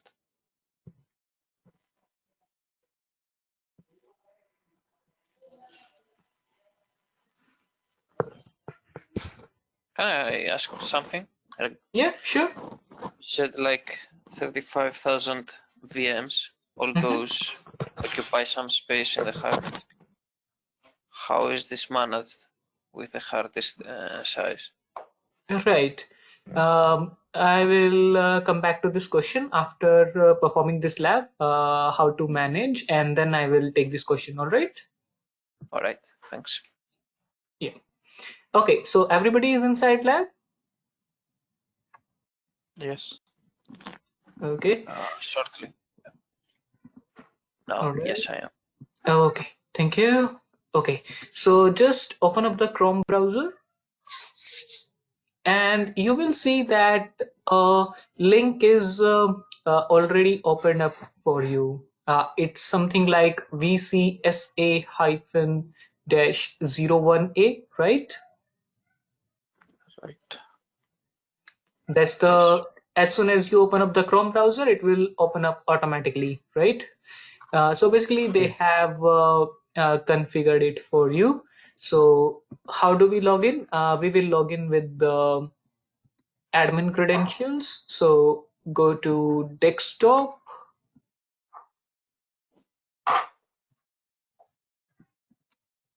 On the desktop, you will see a README file. Open up the README file. In the README, you will see something like for here for vSphere web client, use username administrator@coop.local, right? Just copy it. It will be the username. And the password will be just below it. It's again the VMware 1 exclamation mark.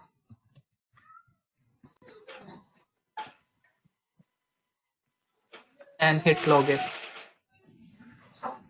Okay, thank you, Arvind. Loading console for me. I'm not online.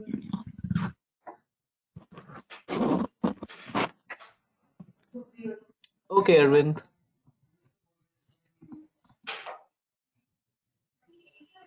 Sure. So Arvind, just view the lab here meanwhile, and then you can drive your lab as well. Okay, so let's just focus on the training first, and then you can try it for yourself. Okay, now as you can see, this console is loaded up, and you will see it's quite different from the host client. Okay, you will see vCenter server here, in which we logged in, that is vcsa-01a. On below we will see multiple VMs and multiple hosts and a cluster, right? So as you can see, from a single console I can manage multiple esxi hosts. So this is my ESX host, esx-01a. In the previous console, the host client, I was able to manage only one host, but now I can manage multiple hosts. So when we talk about certain features like distributed switches, HA, FT, DRS, all of those features can be configured only when you have vCenter server up and running. If you do not have a vCenter server up and running, you will not be able to configure those features. Okay. So if I select the host ESX-01A, I can check like what is the host utilization, how much storage is utilized, how much memory, how much CPU, what all VMs are running on top of it, right? And I can go to configure tab to configure all the settings. So I do not have to log in into individual host to manage them. I can go to vCenter server and manage all the hosts from a single window. So that is the main function or the main advantage of using vCenter server. Any doubt till this point?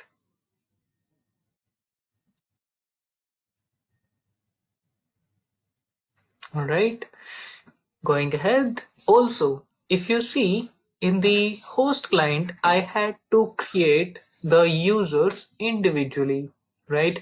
So let's suppose I have a team of 10 members, all right, and so 10, I do not want to share the root password with all the 10 members. Then I had to create 10 different user accounts for each and every team member. But if I am using vCenter server, what can I do? I can go to administration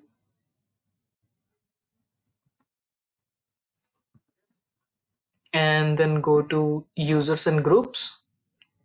Now, instead of creating the individual accounts again and again, what I can do, I can basically go to users and groups, and I can have the AD account integrated.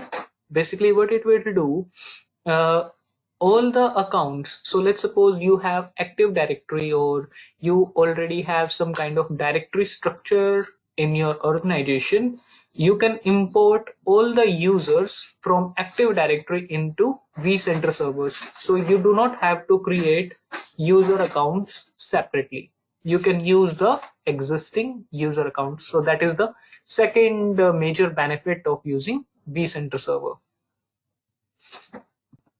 And another advantage is using the role-based access control. Basically, you do not have to provide the admin access to each and every user. You can, some of the users can be administrator, or some of the users can be read-only, or you can altogether create a new role by yourself and define the permissions that are required.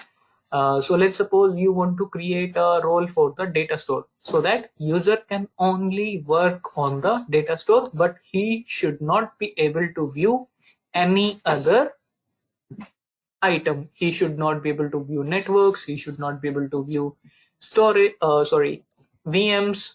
Then you can just click all data store privilege. Next, give it a name.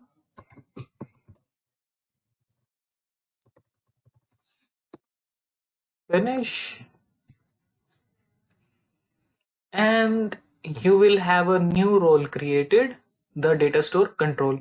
Just assign the users to this role, and then they will only be able to manage data store and nothing else.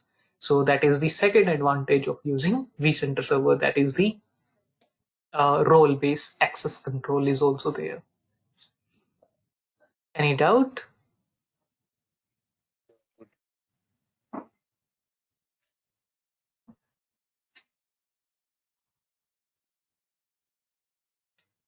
Okay. All right. Yeah. All right. Yeah. So I had one question like, uh, so let's suppose we are using this 35. We are creating 35,000 virtual machines. So how the storage will be used? So I think I created something around here. Let me open up a folder slide.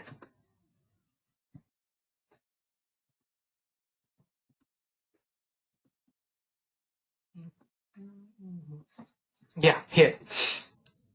So generally in production environment, what we have here is we have multiple physical servers, and these physical servers are connected to a single enterprise grade storage. It can be a SAN, it can be NAS, okay, or nowadays we are also using vSAN.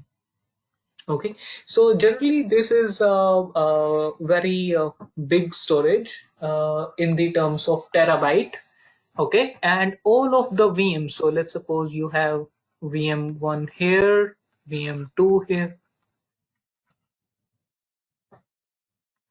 VM3 here. Okay, and VM4 running on this hypervisor. Like I said, all of the virtual machines are saved in the form of files. So all of these files will be saved in this particular storage. So the total size of the VM that is there, accordingly you will ask your storage admin or you will ask your organization to procure that amount of storage as well. Okay, is this question clear?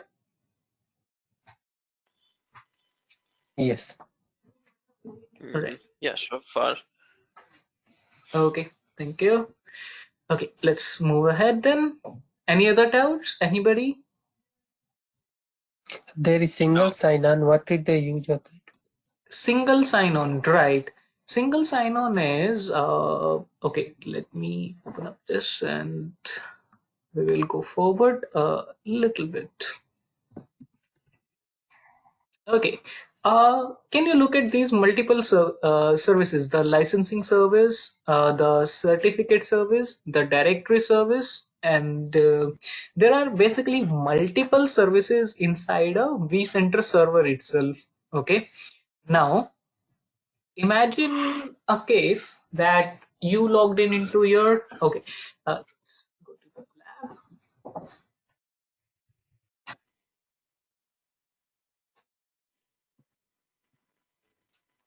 Okay, if you see here, I am browsing through the whole menu.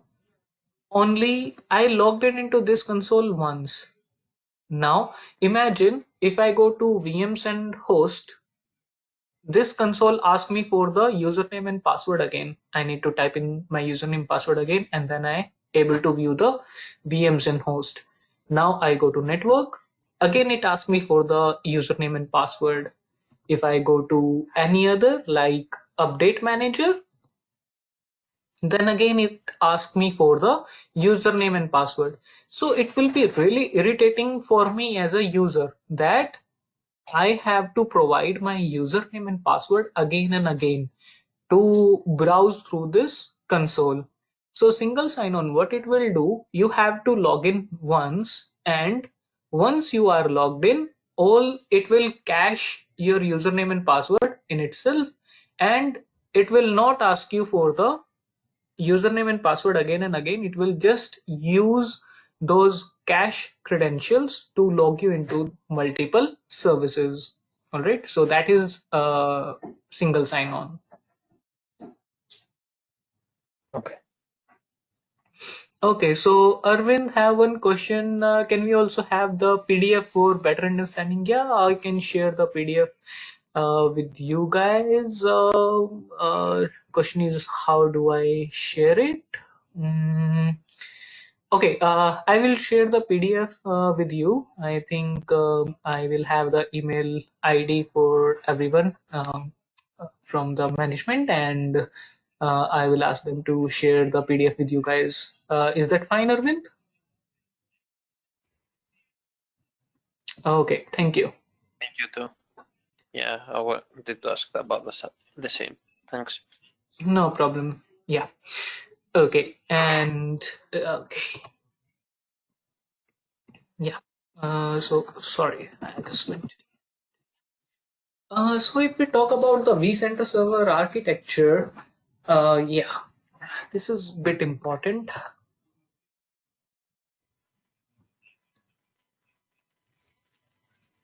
Okay, now as you can see, we have vCenter server, which is managing multiple hosts. All right.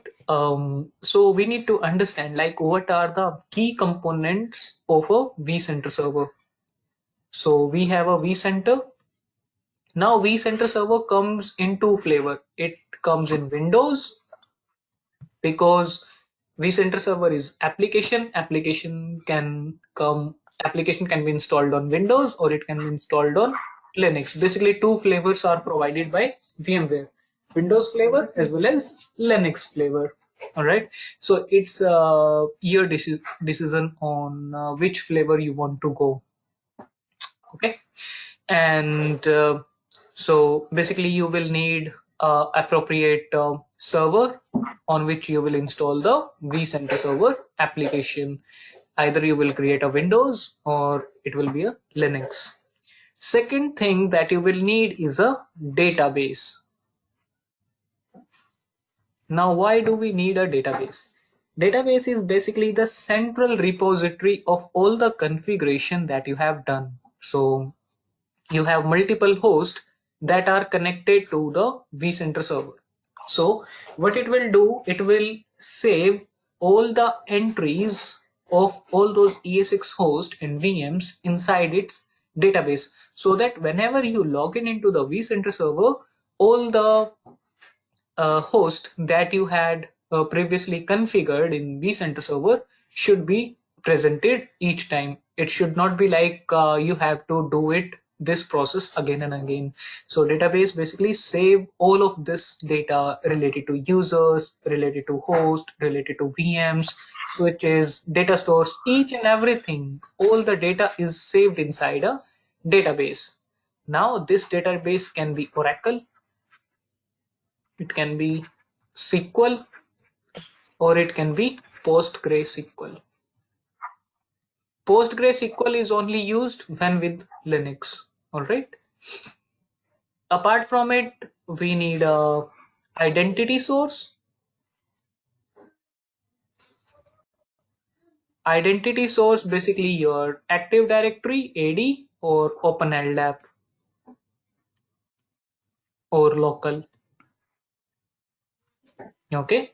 So if you have Active Directory, you can integrate your Active Directory with your vCenter server and import all the users from Active Directory to your vCenter server. If you have OpenLDAP, you can use the same, or you can create local user accounts, just like esxi host. And then we have something called vSphere client. vSphere client is basically to take the GUI console of the vCenter server. So this browser that we are using, this is called vSphere client. So there are two types of client. Now it will be only one. There used to be a web client and the vSphere client. So as you can see here, there is this vSphere client and then there is web client. Both client are same. Only difference is the vSphere client is a newer client. It's a new client and it's HTML5 based client. So this is HTML5 based client whole. Okay, and whereas this web client is the older client, it's a flash based client, so you need a flash player to be installed in your system if you want to use this client.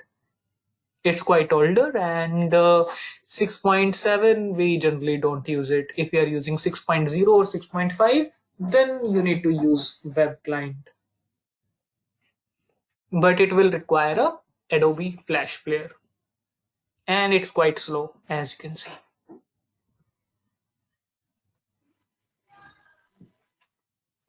Okay, function of both client is same, is there to provide the GUI interface to your vCenter server, through which you can manage multiple ESX hosts. Okay, any doubt? Okay. Now, then there is, if you want to use the CLI mode, then there is that as well. So for CLI, we have something called Power CLI.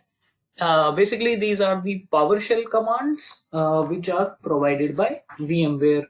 So you will need a PowerShell if you want to use Power CLI.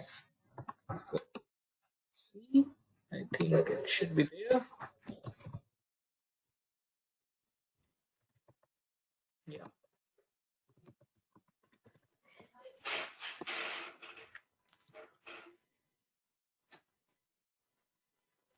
Okay, so now I am connected to my vCenter server, which is vcsa-01a, and if I click use the command get -vm, it will show me all the VMs list which are there, and if I use get -host, it will show me the sorry, it's console host. If I use get -vm host, it will show me the esxi host which are connected to the vCenter server 01a. All right. So there are multiple commands. If you want to use GUI, you can use GUI. If you want to use CLI, you can use PowerShell. All right. Any doubt?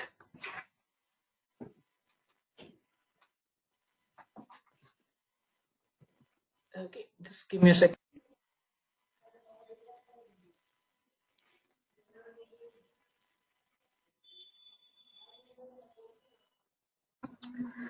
Okay.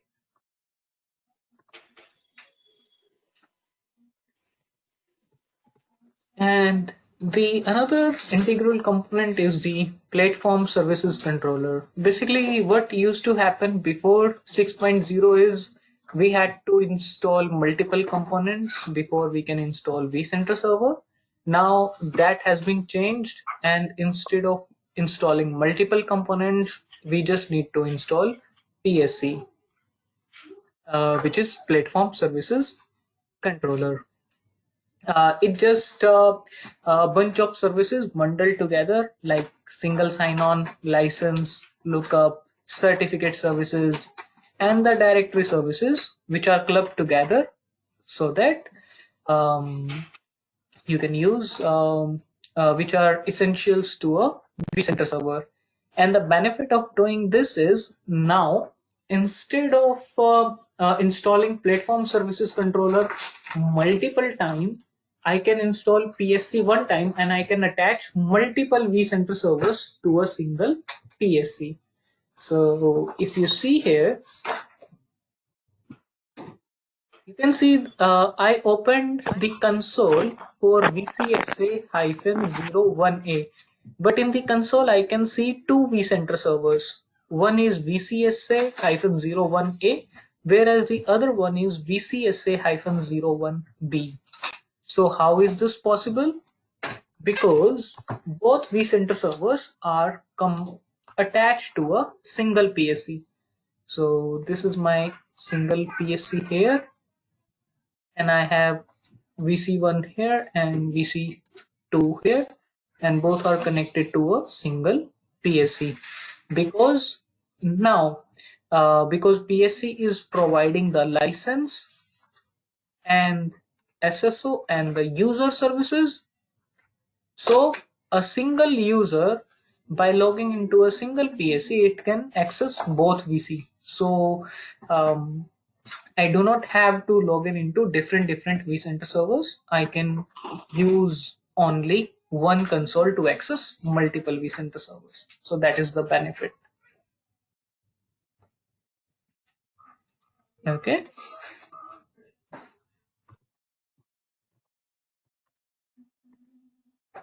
And these are some of the services which are provided by vCenter server.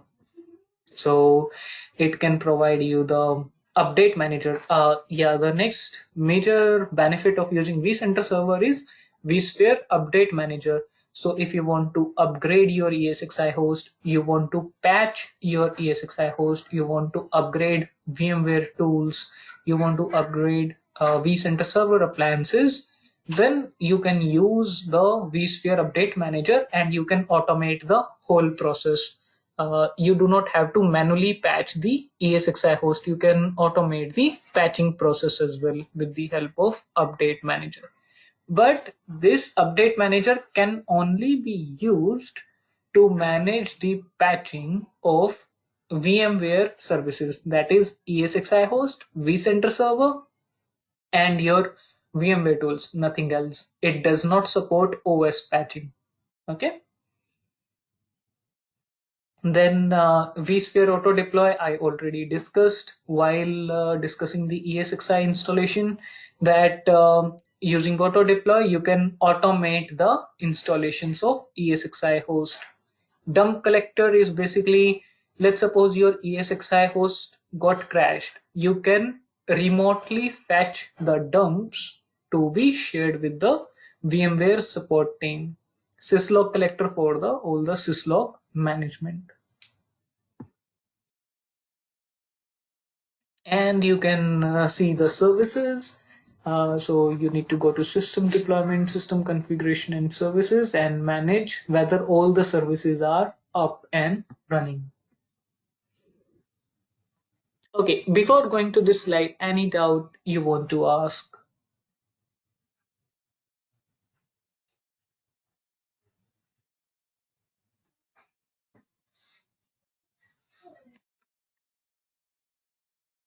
Okay, I will take it as no.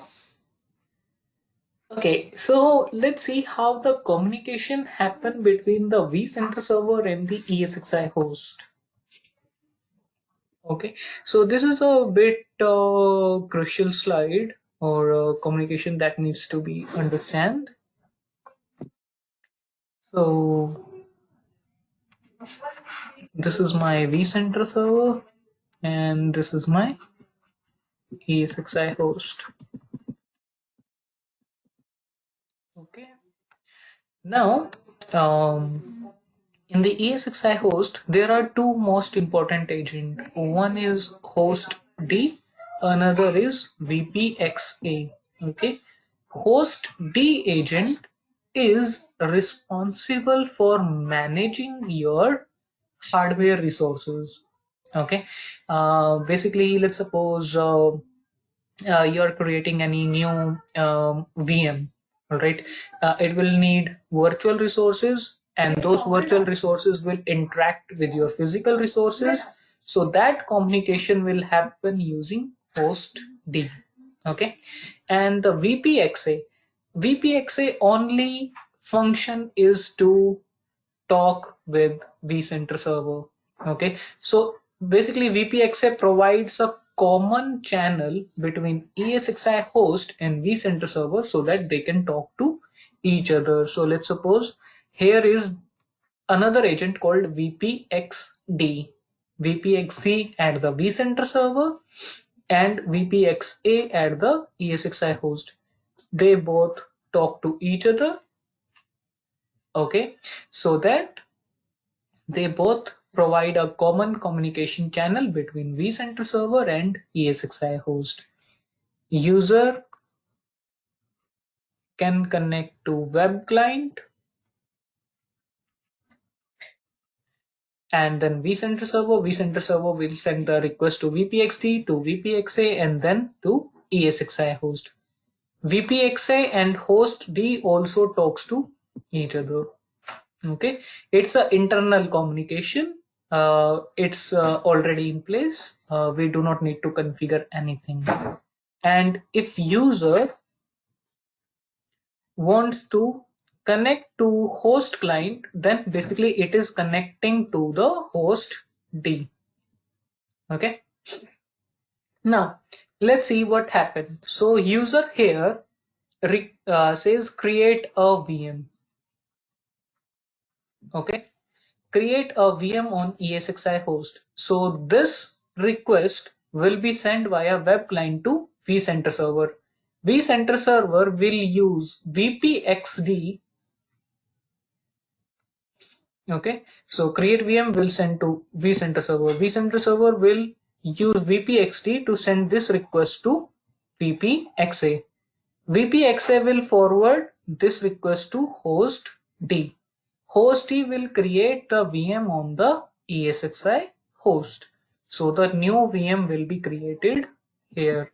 Okay, and the same information will be traveled back to VPXA, to VPXD, and to the user. So the user who has logged in into the web client will be able to now view the VM1. Similarly, user who is logged in directly on the esxi host, because host D is in picture, host D will say, okay, VM1 is here, and it will show the same VM to another user as well. So this is how the information travel happen.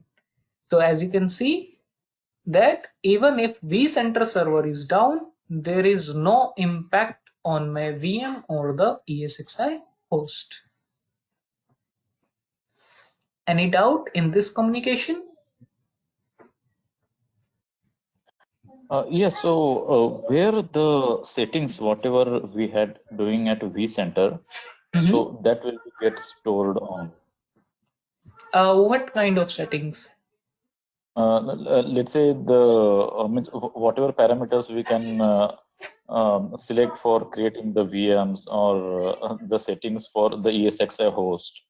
Right. What we are doing, so that will be stored locally or on the directly on the esxi host itself. Okay, so let's suppose you are creating a VM. All right, so once the VM is created, all the parameters and everything will be on the esxi host, because at the end virtual machine is running on the esxi host. All right, once the VM is created, it's you can say characteristics. All right, its features like what is the name, okay, the CPU, the memory, all those things, these things will get stored in the database as well, which is vCenter server database. Basically an entry will get created of this VM1 in the database. So next time you log in into the vCenter server, you will be able to view that, okay, VM1 is there.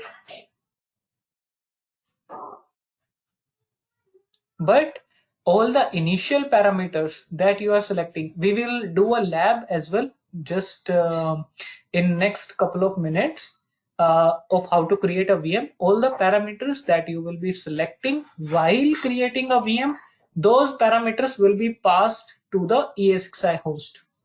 Okay, those will not be saved locally.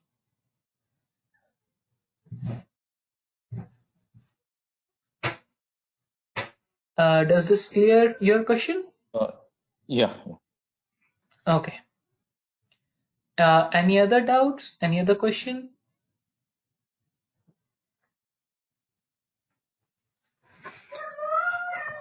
Okay. So this communication between the VPXD, VPXA, and host D, all this communication happen on the port number 902 TCP UDP.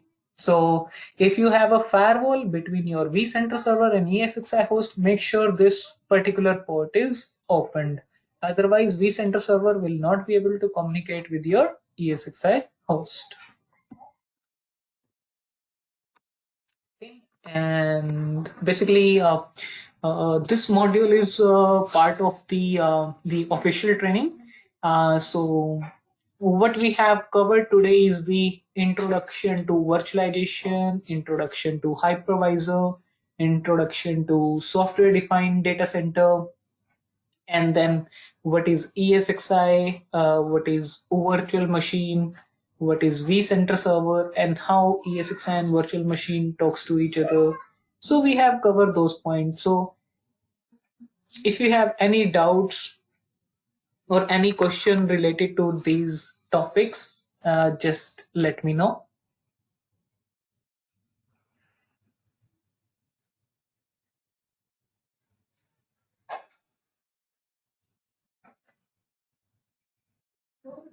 Okay, I guess no questions. So we will do a lab, that is to how to create a virtual machine. Okay, and then we will look at the different virtual machine file types. If you want to take a 5-minute break, let me know. Otherwise, I will continue.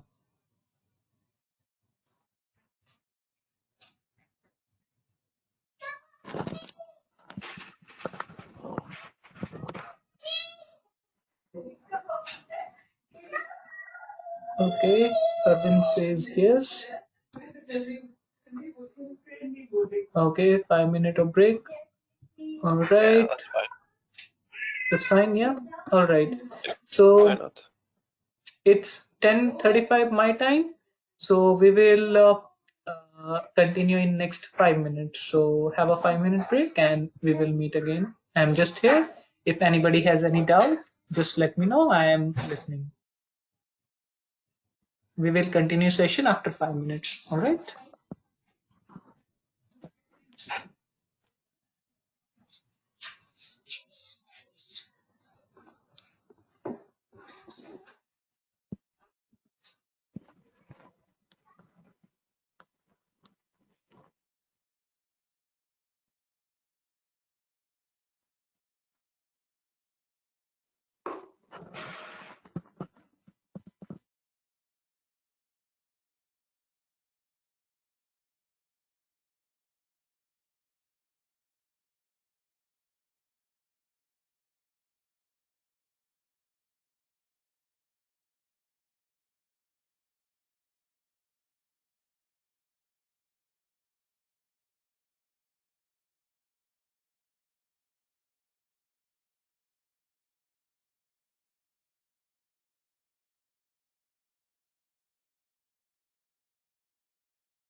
Okay, so should we start?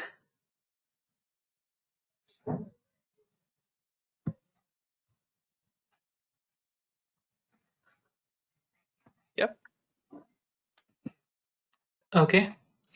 All right. So we will go to lab. Our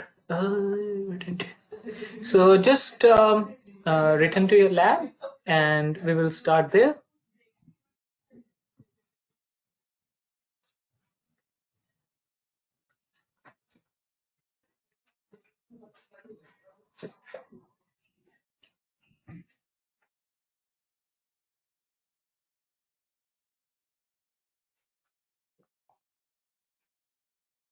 Once you are lab, just let me know, and we will start.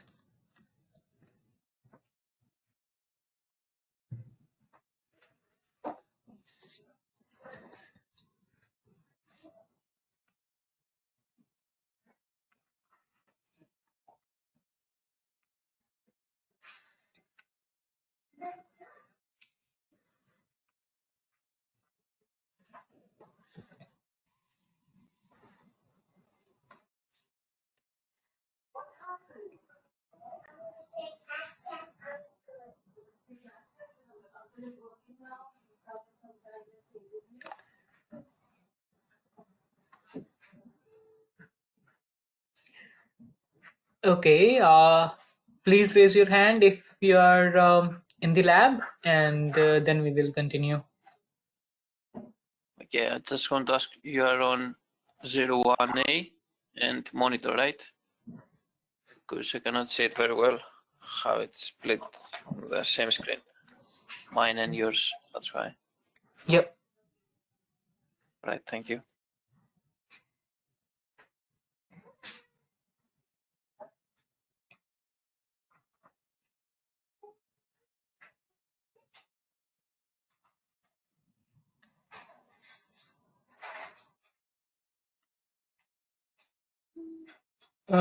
Arvind, you're saying not going into the lab.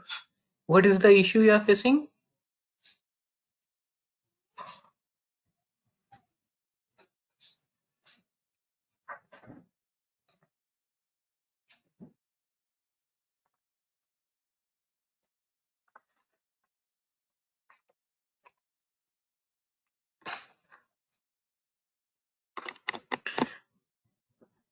Okay, so do one thing, close your console, log out, and then log in again. Okay, log out and close the console, and then log in again, and then try to start with that.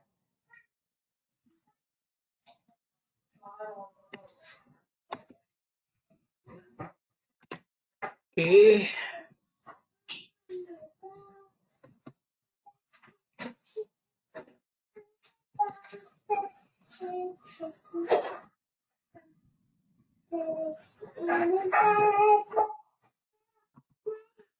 Okay, Arvind, I have given you the presenter, right? So can you share your screen with me?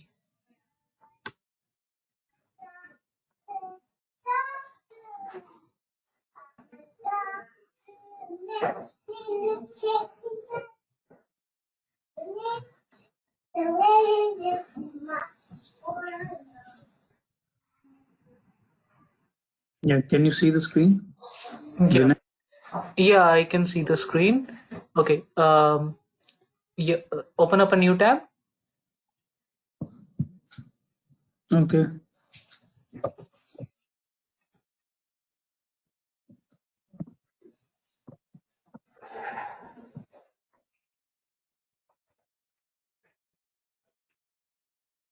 Okay.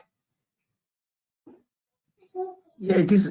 It gets stuck, after this page, All right.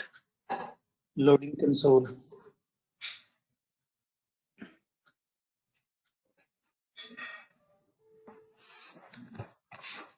Okay.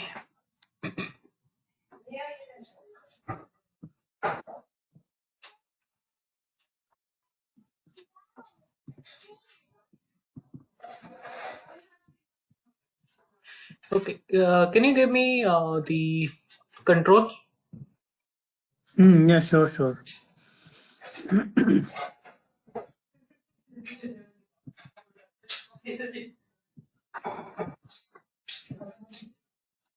You have the mouse and Yeah. you can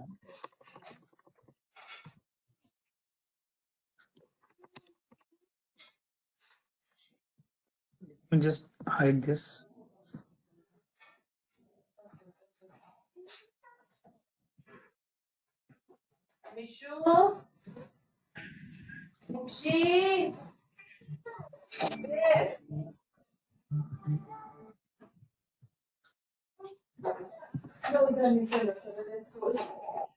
Okay, can you try login now? Yes, I will try.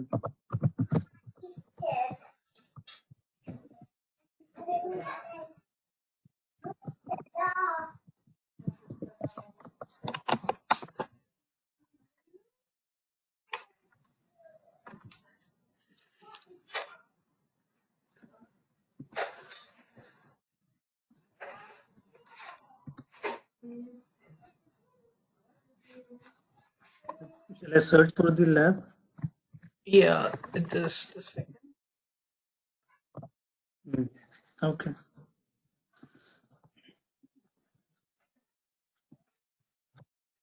Yeah, VMware Certification. If you want, you can maximize the page and then. Sorry. It's all right.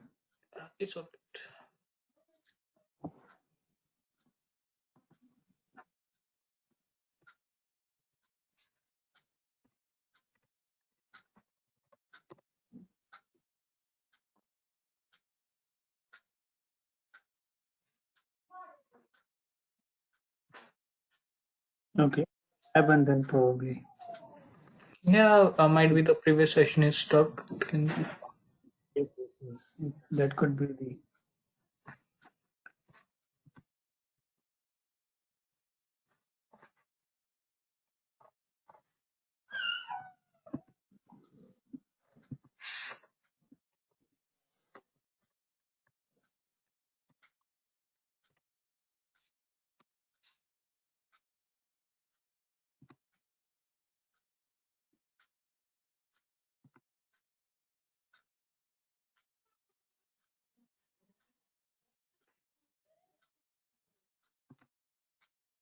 Start lab, probably.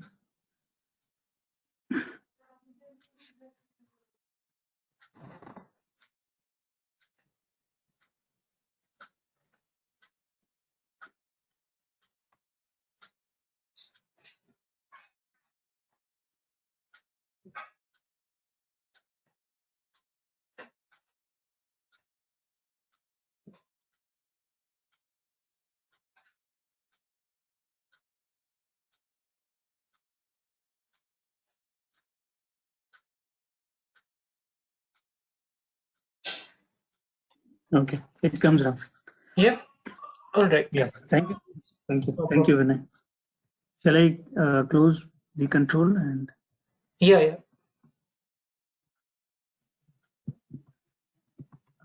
stop?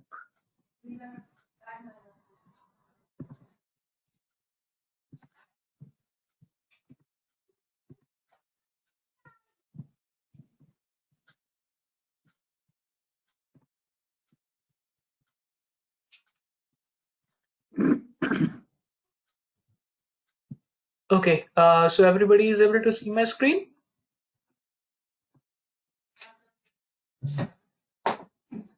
Yes. Thank you. All right. So first we will start with creation of a virtual machine. How do we create a virtual machine? Then we will see what are the different files that got created and how to view those files and what is inside those files. We will look at the architecture. Okay. So now if you want to create a new VM, either you can use host client or you can use vCenter server. So we are going to use the vCenter server to create a new VM. So just right click on any of the ESX host, Okay, and you will see the new virtual machine option. All right, or you can select the ESX host and go to actions, and you will see a new virtual machine option. Okay, just select this new virtual machine option. Now you will see different options. Create a new virtual machine. So what it will do basically, it will create a new VM from the scratch. You will define the CPU, you will define the CPU, you will define the RAM, you will define the hard drive, you will define operating system, everything you need to define from the scratch, and then you will install the operating system on top of it. If you have a template, basically you can use deploy from template. So what do we mean by deploy from template? So let's suppose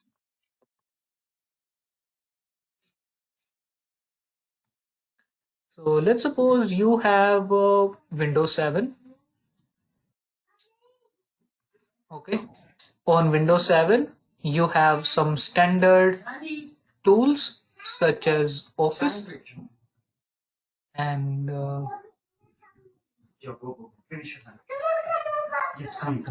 PDF.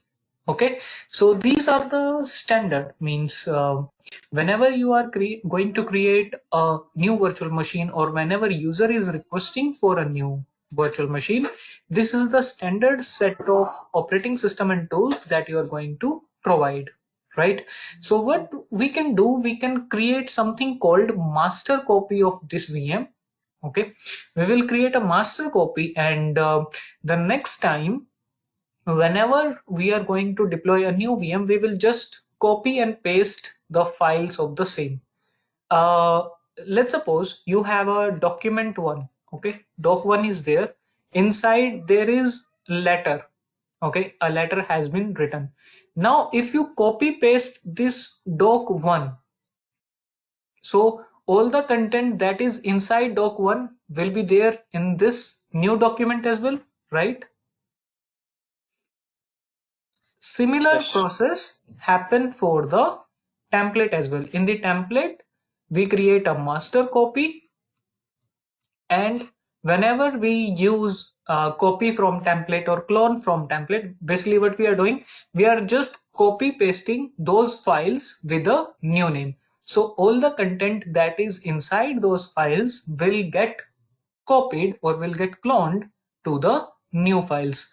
So the new VM that will get created will have Windows 7, Office and PDF already running in it.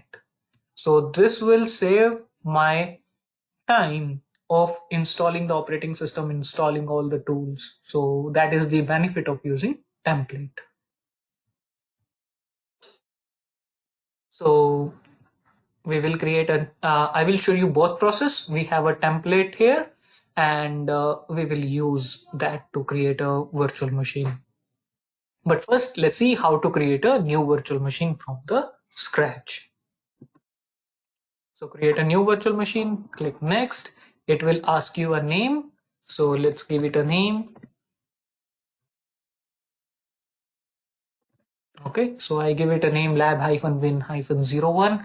You can give any of the name as per your organization standard.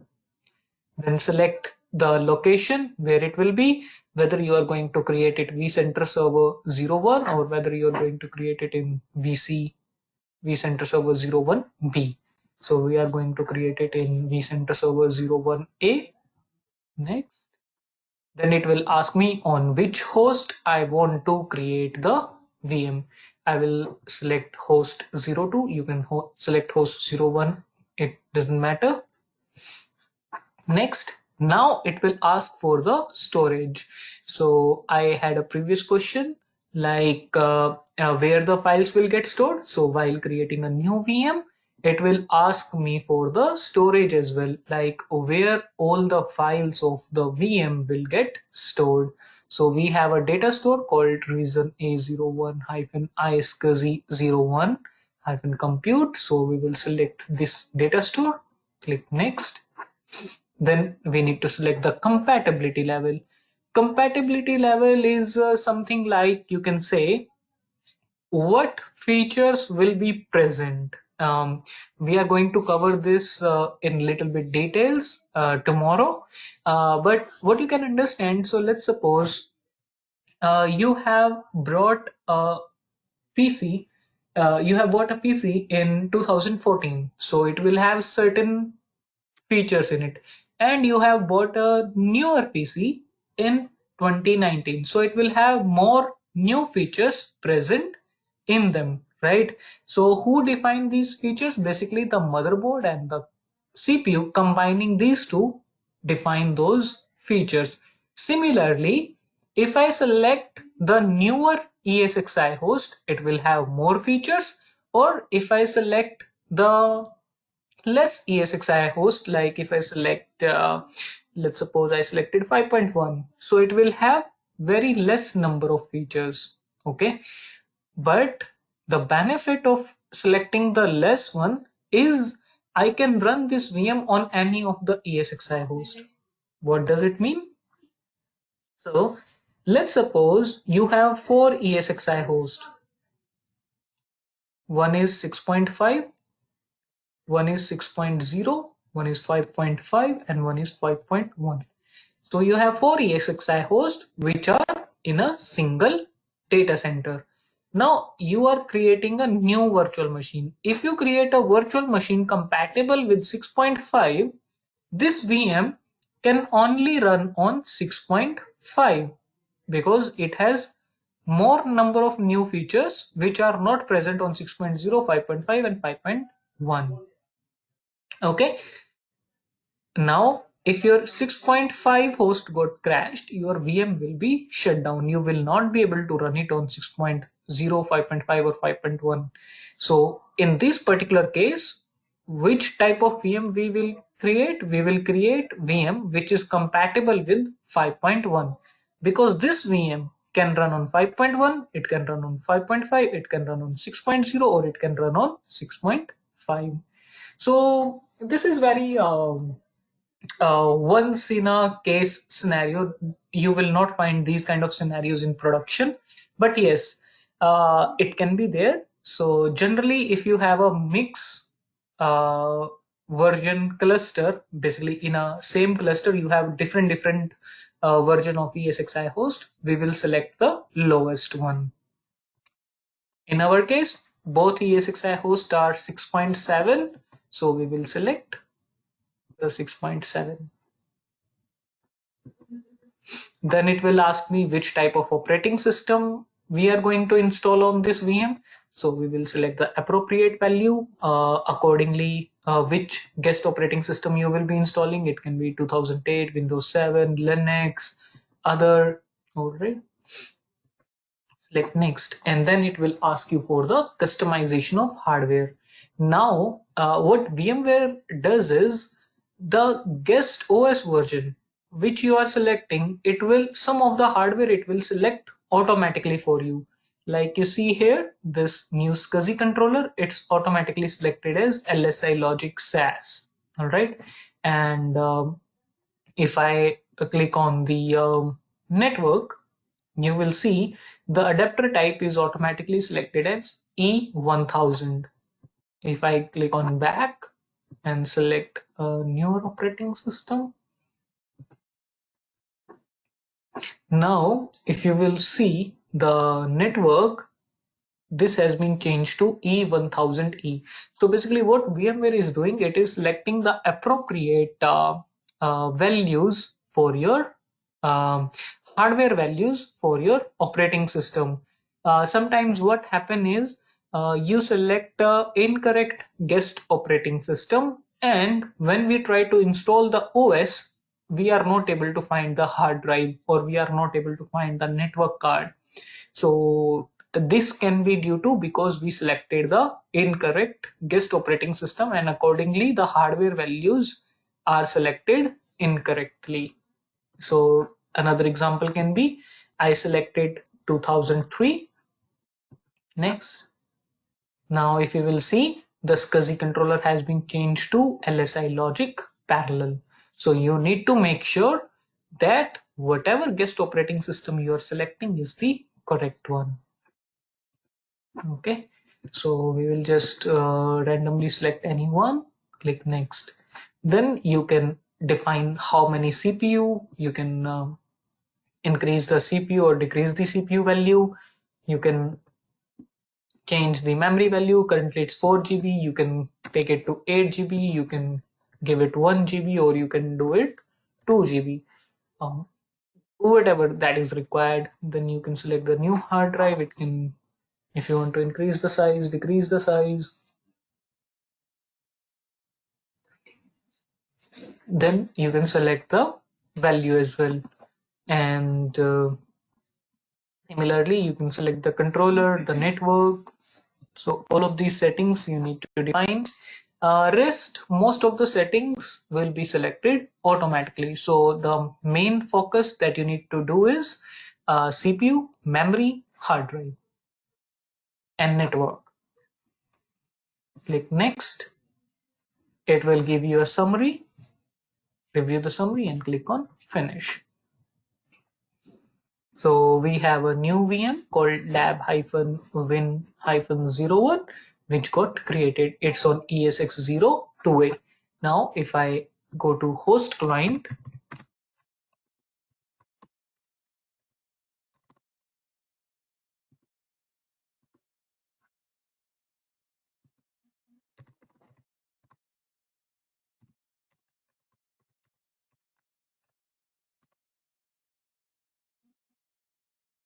and go to VMs,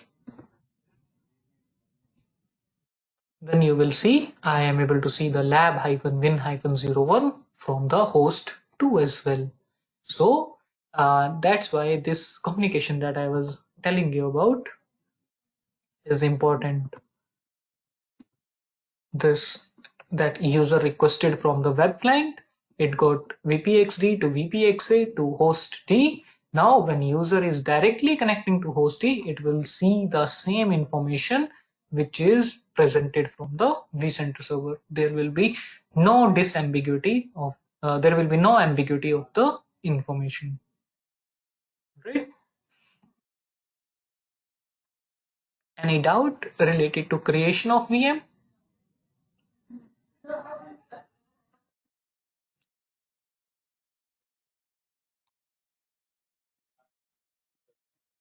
It's very good. Okay. Okay, if anybody have any question, just raise your hand and I will know that, okay, if question is there or not. Okay. Okay, continuing forward. So this is the one type of deployment. Now, if I power on this VM, you will see nothing is there.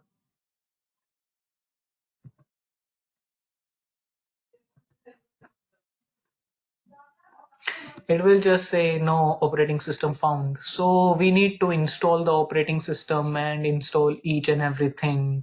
All right. So that is the one thing that we need to do. So, but if we have a template, we can deploy the VM from the template, and all the information operating system which is there in the template itself, I will have it. So this, I have a template in my environment which is template-01a. Let me just convert it to template. So this is my template 01a. Now I can deploy the VM from the template itself. So you see this new VM from this template. So just click on it. Again, give a name, lab Unix -01. Again, it's region A01. Next, I need to select the host where this VM will get deployed. I will select esx01a. Next, again, I need to define the storage. Next, now it will ask me the customize. I will just say power on virtual machine after creation. Next, and then finish. Now you will notice that it didn't ask me for the CPU, the storage, the memory, or the operating system.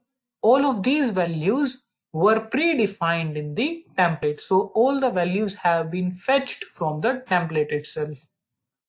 And you will see it's a clone virtual machine, means all the things that were there have been cloned. So if I open it up, you will see I didn't install any operating system. Everything is ready and done for me. The Linux is already loaded into it and it's being provisioned. So as you can see, if it has been a physical server, it would have taken me a huge amount of time. Whereas in virtual machine, I can provision servers in couple of minutes up and ready to go.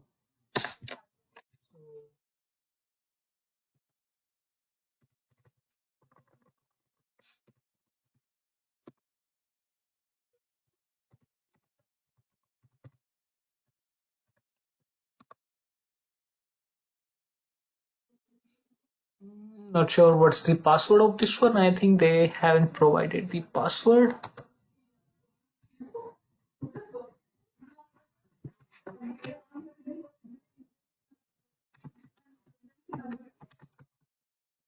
No, they haven't provided the password for the this one template. No, but yeah.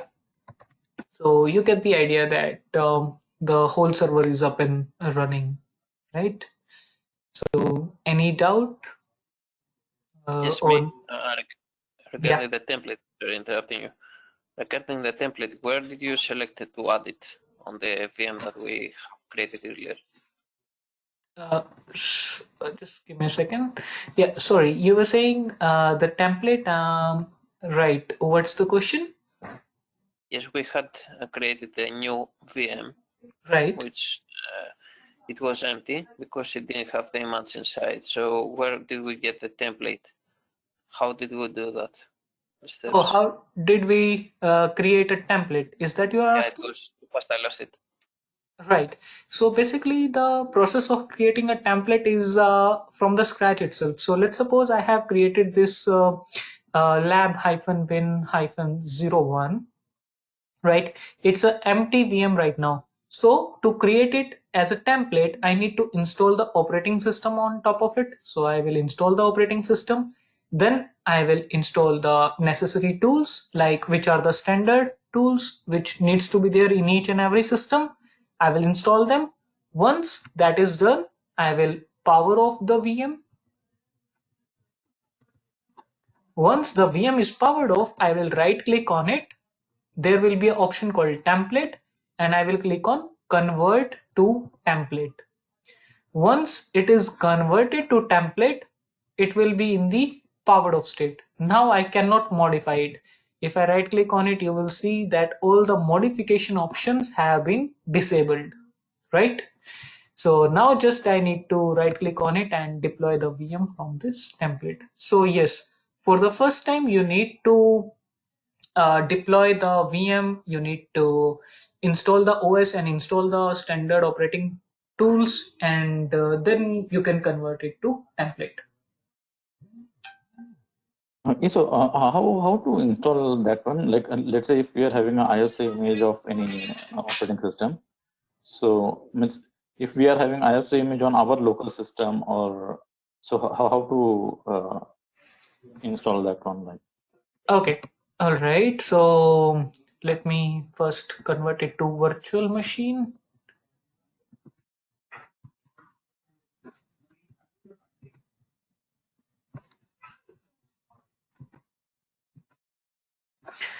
Okay, show us some commands of template as well. Yeah, Arvind, I will come to your question. Can we see the contents of template, like how it is created? Uh, I'm not sure what is the meaning of this question. Can we see the contents of template? Yes, we can see. Yes, we can browse the folder where the template is created, and we can see the different files which are there in the template. But how it is created, I think I already explained the process of how to create the template.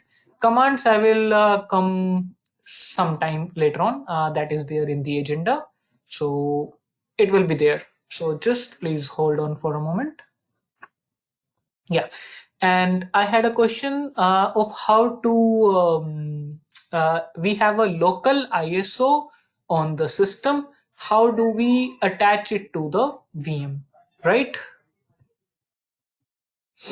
Okay. Yes. So first, we need to open up the remote console.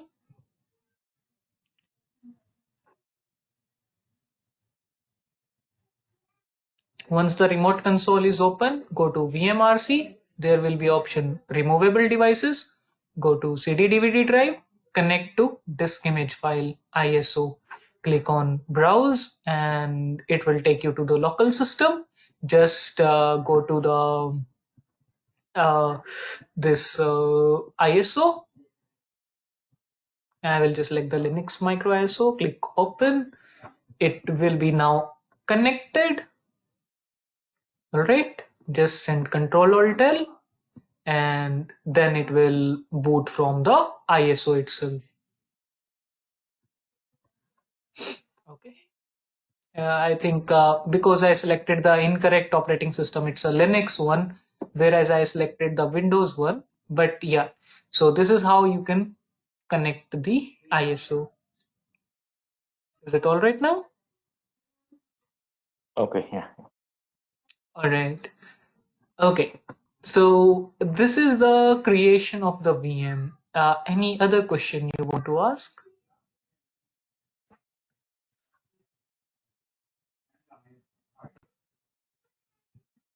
And what is this OVF and OVA things, like that templates and that Yeah, files? OVF and OVA templates. Basically, these are open virtualization format. Okay, so right now the template that we have created is inside the vCenter server. Okay, now let's suppose you have a customer or you have a client or you have any other third-party vendor and you want to share the template that you have created outside the vCenter server. All right, then we use something called OVF or OVA. Open Virtualization Format is for OVF and OVA stands for Open Virtualization Appliance. Basically, it will export the template outside the vCenter server onto your local system and then you can share it with the other person. Okay. Okay. Yeah, and one more thing, like so when we are creating the VMs, so here currently on the screen, if you're saying like whatever the summary of the ESXi host, the Yeah, summary of the ESXi host means what how much memory is available and how much is the storage is available. right. Yeah. Yeah. So in this summary. So it's a local summary of the ESXi, or how? Like, I mean, say, suppose if you want SAN storage or a different, let's say, a different storage system or network storage system, NFS. Right. So this So is the that will be SAN storage. seeing. We are seeing able to see here. So if you go to data store, so see in the summary right now it's saying 79.75 GB, out of which used is 68 point something, right? Yeah. On my screen. Okay. Now this is the total storage that is available on the ESXi host. It is SAN plus NFS plus local. Okay. If I go to data stores, you will see I only have a single data store, which is a SAN data store coming from esxi of 79.75 GB. So if I go to summary, it will show me the whole storage. Okay, so basically it's a accumulative of whole. In the summary, it will show you the accumulation of whole data stores, all the data stores basically. Oh, but that data stores will be of the local, means the currently it is showing the local data store, right, of ESXi server, that the current host. Yeah, current host, right? Okay. Okay. If you click on the cluster, it will show you for the all.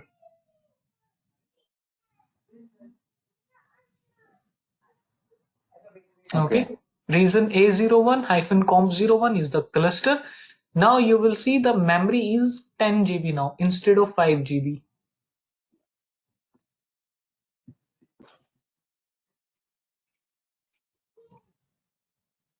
Okay, but the data store, if you see the storage, it is same. Reason is the similar slide which I had shown before. I think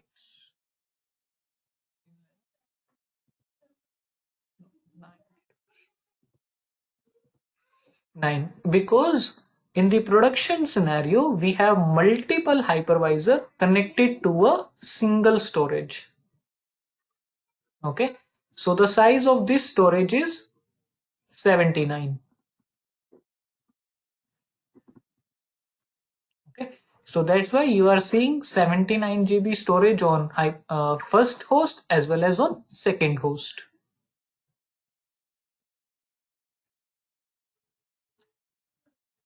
Okay, yeah.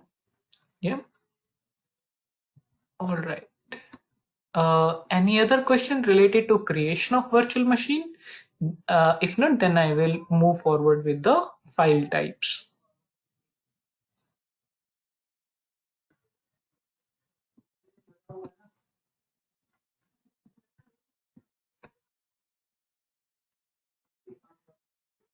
Okay, so let's move forward with the file types. Just give me a second. I'm receiving a call, please.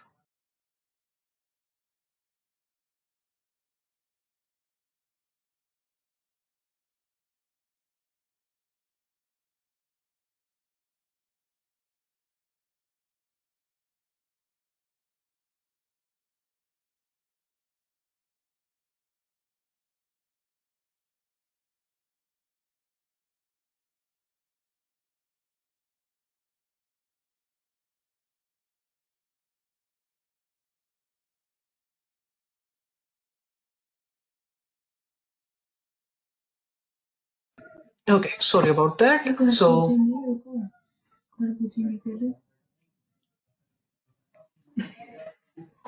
sorry about that. So let's start with the file types. So basically, what are the different files inside a virtual machine and how to identify those files? Okay. So we will again go back to lab. So I hope everybody have these VMs created. Okay. Is there anybody who is left out?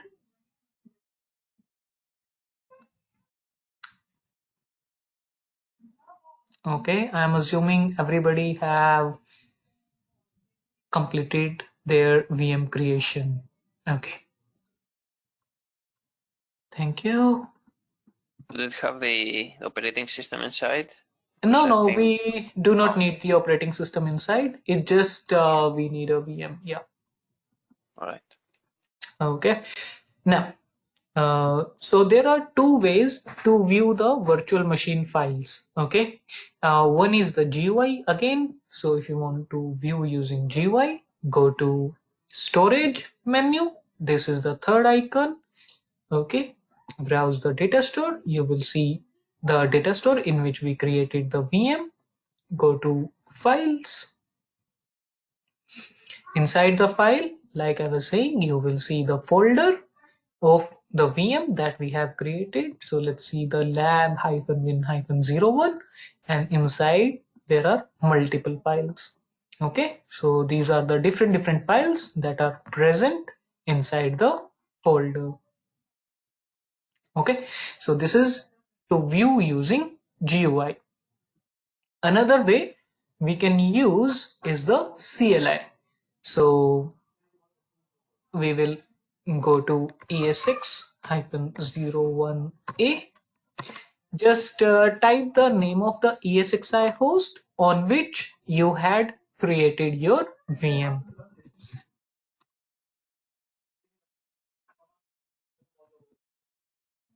So let me know once everybody is inside Putty.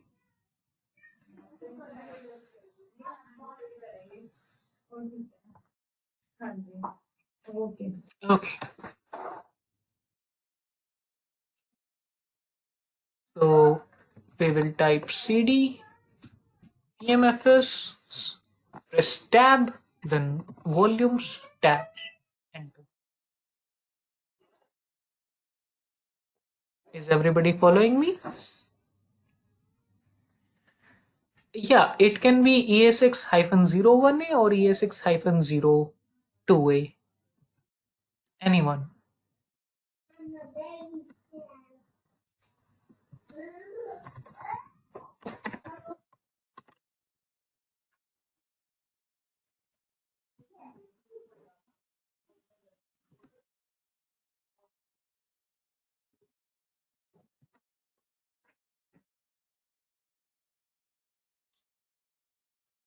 Okay.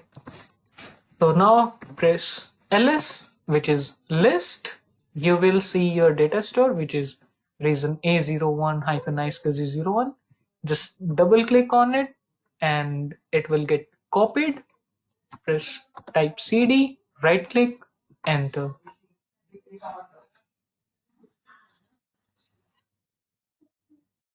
Is everybody inside the data store?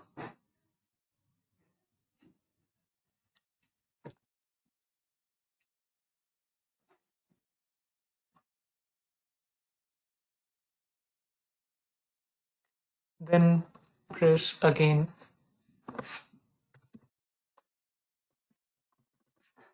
ls. It will list the folder. Again, double click on the VM name that you have created, cd space, right click, enter. Now you will be inside the VM folder. And then type ls-lrth.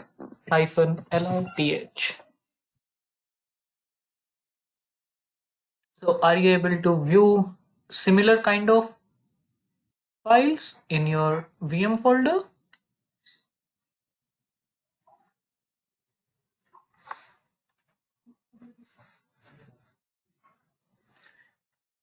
Please raise your hand if anybody is facing any issue.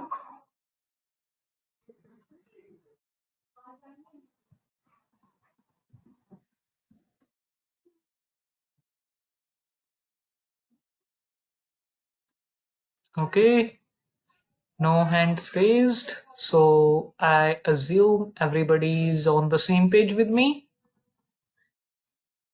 Should I start explaining the files now? Okay. So the first file type, that is important one, is the VMX, which is this green color file. Okay. This VMX file is also called as configuration file or the home file.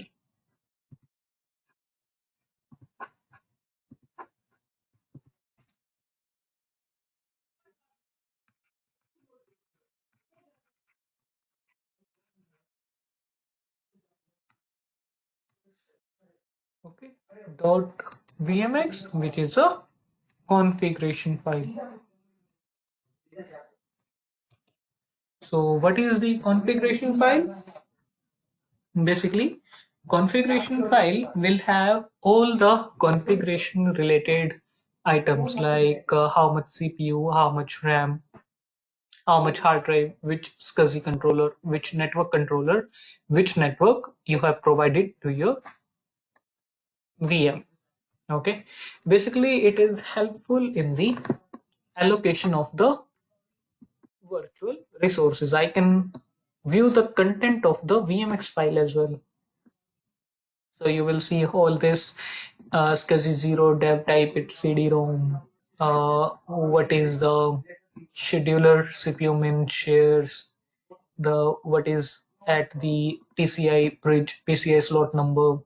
So all of this information is there in the VMX file. Okay, this is also known as configuration file. Then we have something called .nvram.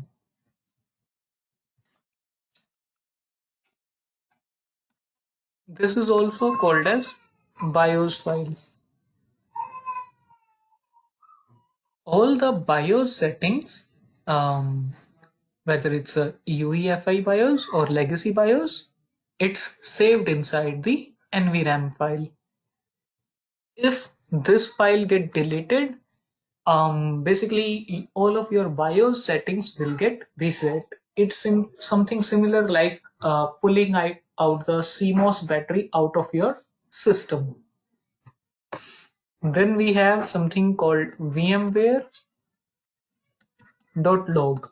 This is the log file. Basically, it will capture all the logs related to your virtual resources.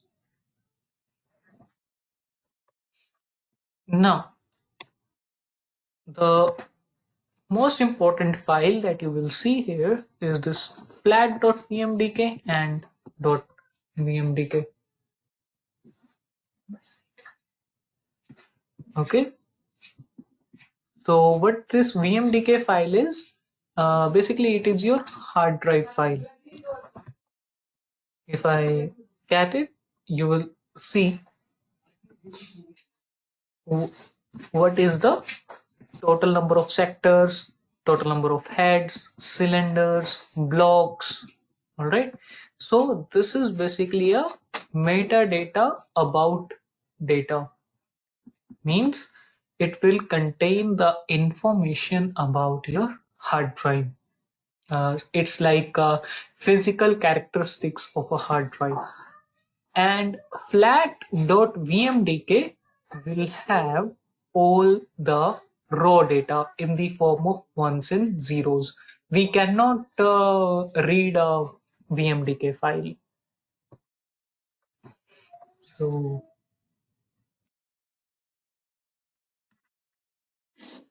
.vmdk is hard drive file.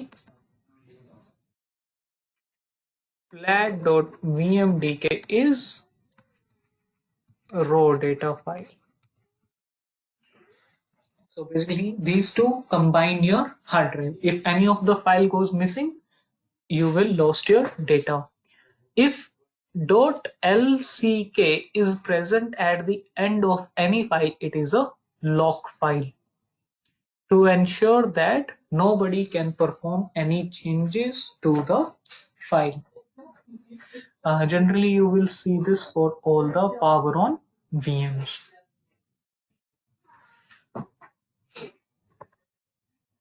Apart from this, you have a VSWP, which is a swap file. So this is the same file that will help in the swapping, which we discussed earlier in the case of memory overcommitment.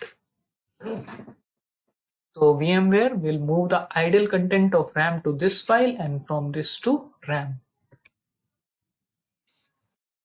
Okay, so I think we covered almost all the files. Yeah. Then there is the VMST. So these are the most essential files. Some of the files will get created over time, like VMST. So this is a snapshot descriptor. Today we have snapshot in our agenda. When we will discuss snapshot, we will cover these file types: VMST, VMSN, VMAM. So these are the snapshot files.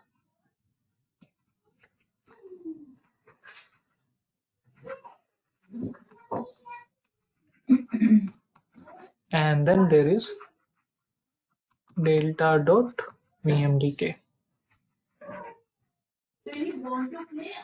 So these four file types we will discuss tomorrow. And yes, there is last file type, which is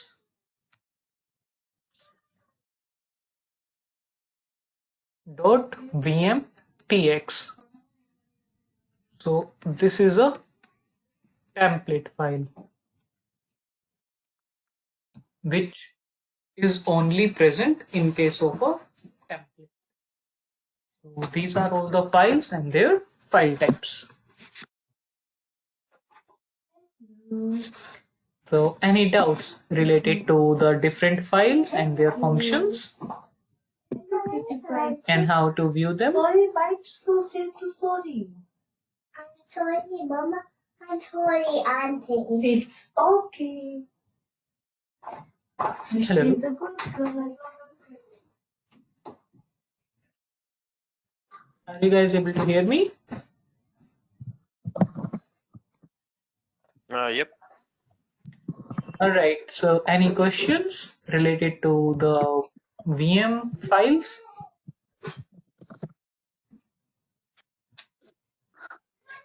No. Will we have these file types available in a document, like in the presentation? Yeah. So Alright. there is, I think, a module. Let me check.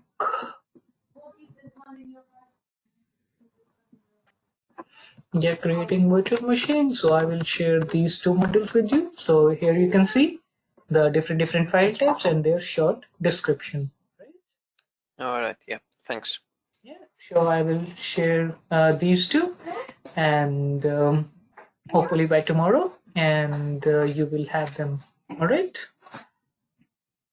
Yes, thank you. So unfortunately, today we have this much in agenda. Rest we have tomorrow's agenda about the vMotion and the snapshots, which we will be discussing tomorrow. So if you have any doubts related to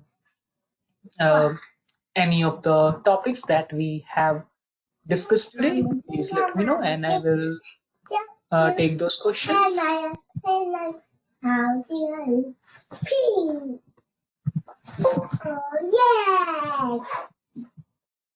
Oh, Yeah, and how can we manage the resources of the VM, like the VM kernels and whatever the CPU and memory usage is? Manages the resources of the VM. Means in what sense are you talking about? Like because the V. Yeah, means like the scalability, we can say it out. Let's say if our VM is utilized on a higher side, then we can deploy another VM and share the service kind of things. Okay. Or if Yeah. esxi is fully loaded with VMs, Right. like the DRS distributed resource scheduler, that thing. Right. I get it. So basically, what you can do tomorrow, we are going to discuss about the vMotion, that is the live migration of virtual machine. So we will be taking these use cases, like when the one ESX host is fully loaded and the other host is running idle, then how the vMotion will help in to even out the load between these two ESX hosts. And so, yes, tomorrow we will discuss about these things. Okay. Okay.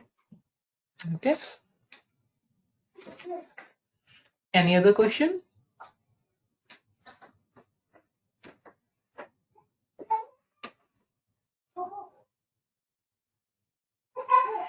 Okay, so if there is no question, I will end this session for today, and we will continue same time tomorrow. Thank you for your time. If you have any doubts, let me know. Otherwise, I will wait for 5 minutes and end this call.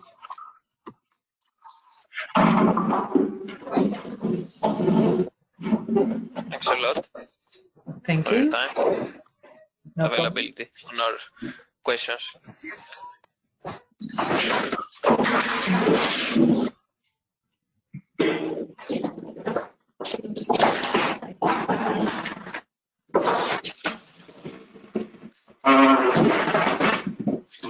Yes, so are we seeing that port groups and distributed switch, that configuration and things, like the network part of that, network portion?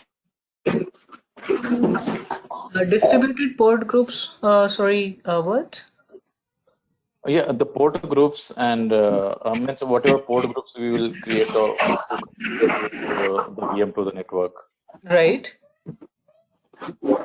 So that things we are going to cover tomorrow, or Unfortunately, no, because networking storage will be quite a lot in such a short span of time. We will see if we have some time left. I will take this separately. yeah, because that thing, right, like if the VM is there, if that VM need to come to live network, so that means how the VM will talk to another network devices through port groups and the network configuration, the interface configuration of the VM. You are talking from the virtual switch perspective or from the OS perspective? No, from the VM perspective, like the VM on the V8, we will assign the port groups Right. to connect it to the network. So where we can attach that one and how to do Okay, that. okay, I got it. So basically, I was showing you. Is my Like we will screen? just deploy two VMs and we can just communicate between them between the two VMs. Yeah. So what you can do is like right click on the VM and go to edit settings. Is my screen still visible? Just a minute. Yes. Yeah. Okay. So go to network chapter, whichever is there. So if you go to drop down, you can browse. You will see different port groups which have already been created. So you can select the appropriate which needs to be connected. Just click OK and then OK, and it will connect to that particular network.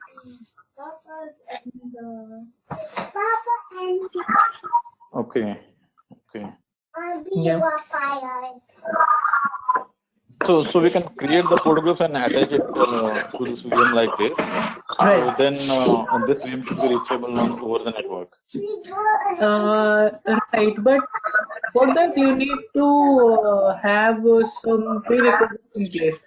So let's suppose you want to create a port group for VLAN 500 on your vSphere, okay, on your esxi host. Okay, now that esxi host will be connected to some network switches, so that VLAN needs to exist on those network switches, and after that network switch will be connected to further core switch or your distributed switch, so that VLAN 500 needs to be there as well. So the whole communication should be present. Only then VMs will be able to talk to the network, otherwise not. Okay. Okay. Yeah. If you create, let's suppose port group 500, okay, and only two VMs on the same host are connected on those ports, then those two VMs will be able to talk to each other, but they will not be able to talk to any other. Okay. Yeah. So even if we create, let's say, one port group of VLAN 10 and another port group on VLAN 20, Right. on the same ESXi, so No, still they they will will not not be able to talk to each other. Right. No. Okay. Yeah, because the whole communication needs to be the switch and the router. I think I showed this in the slides as well. Yeah. You show About that. the NSX. Let me see.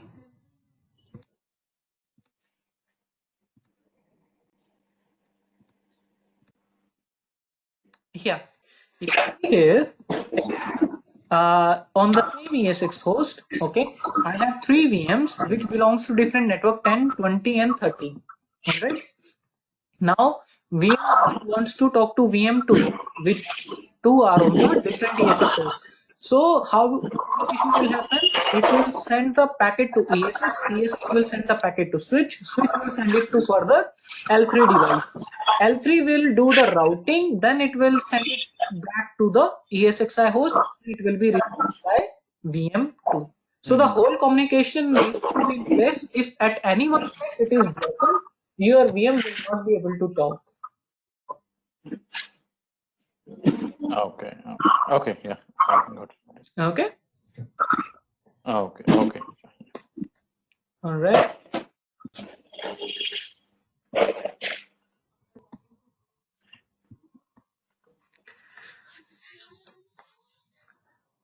Okay. So any other doubts?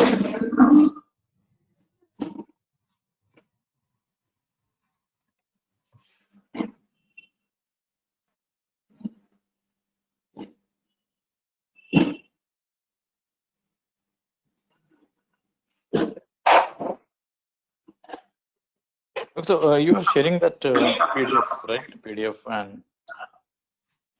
Sorry, I was on mute. Yes, I will be sharing the PDFs. No problem about that. Yeah. Okay. Yes.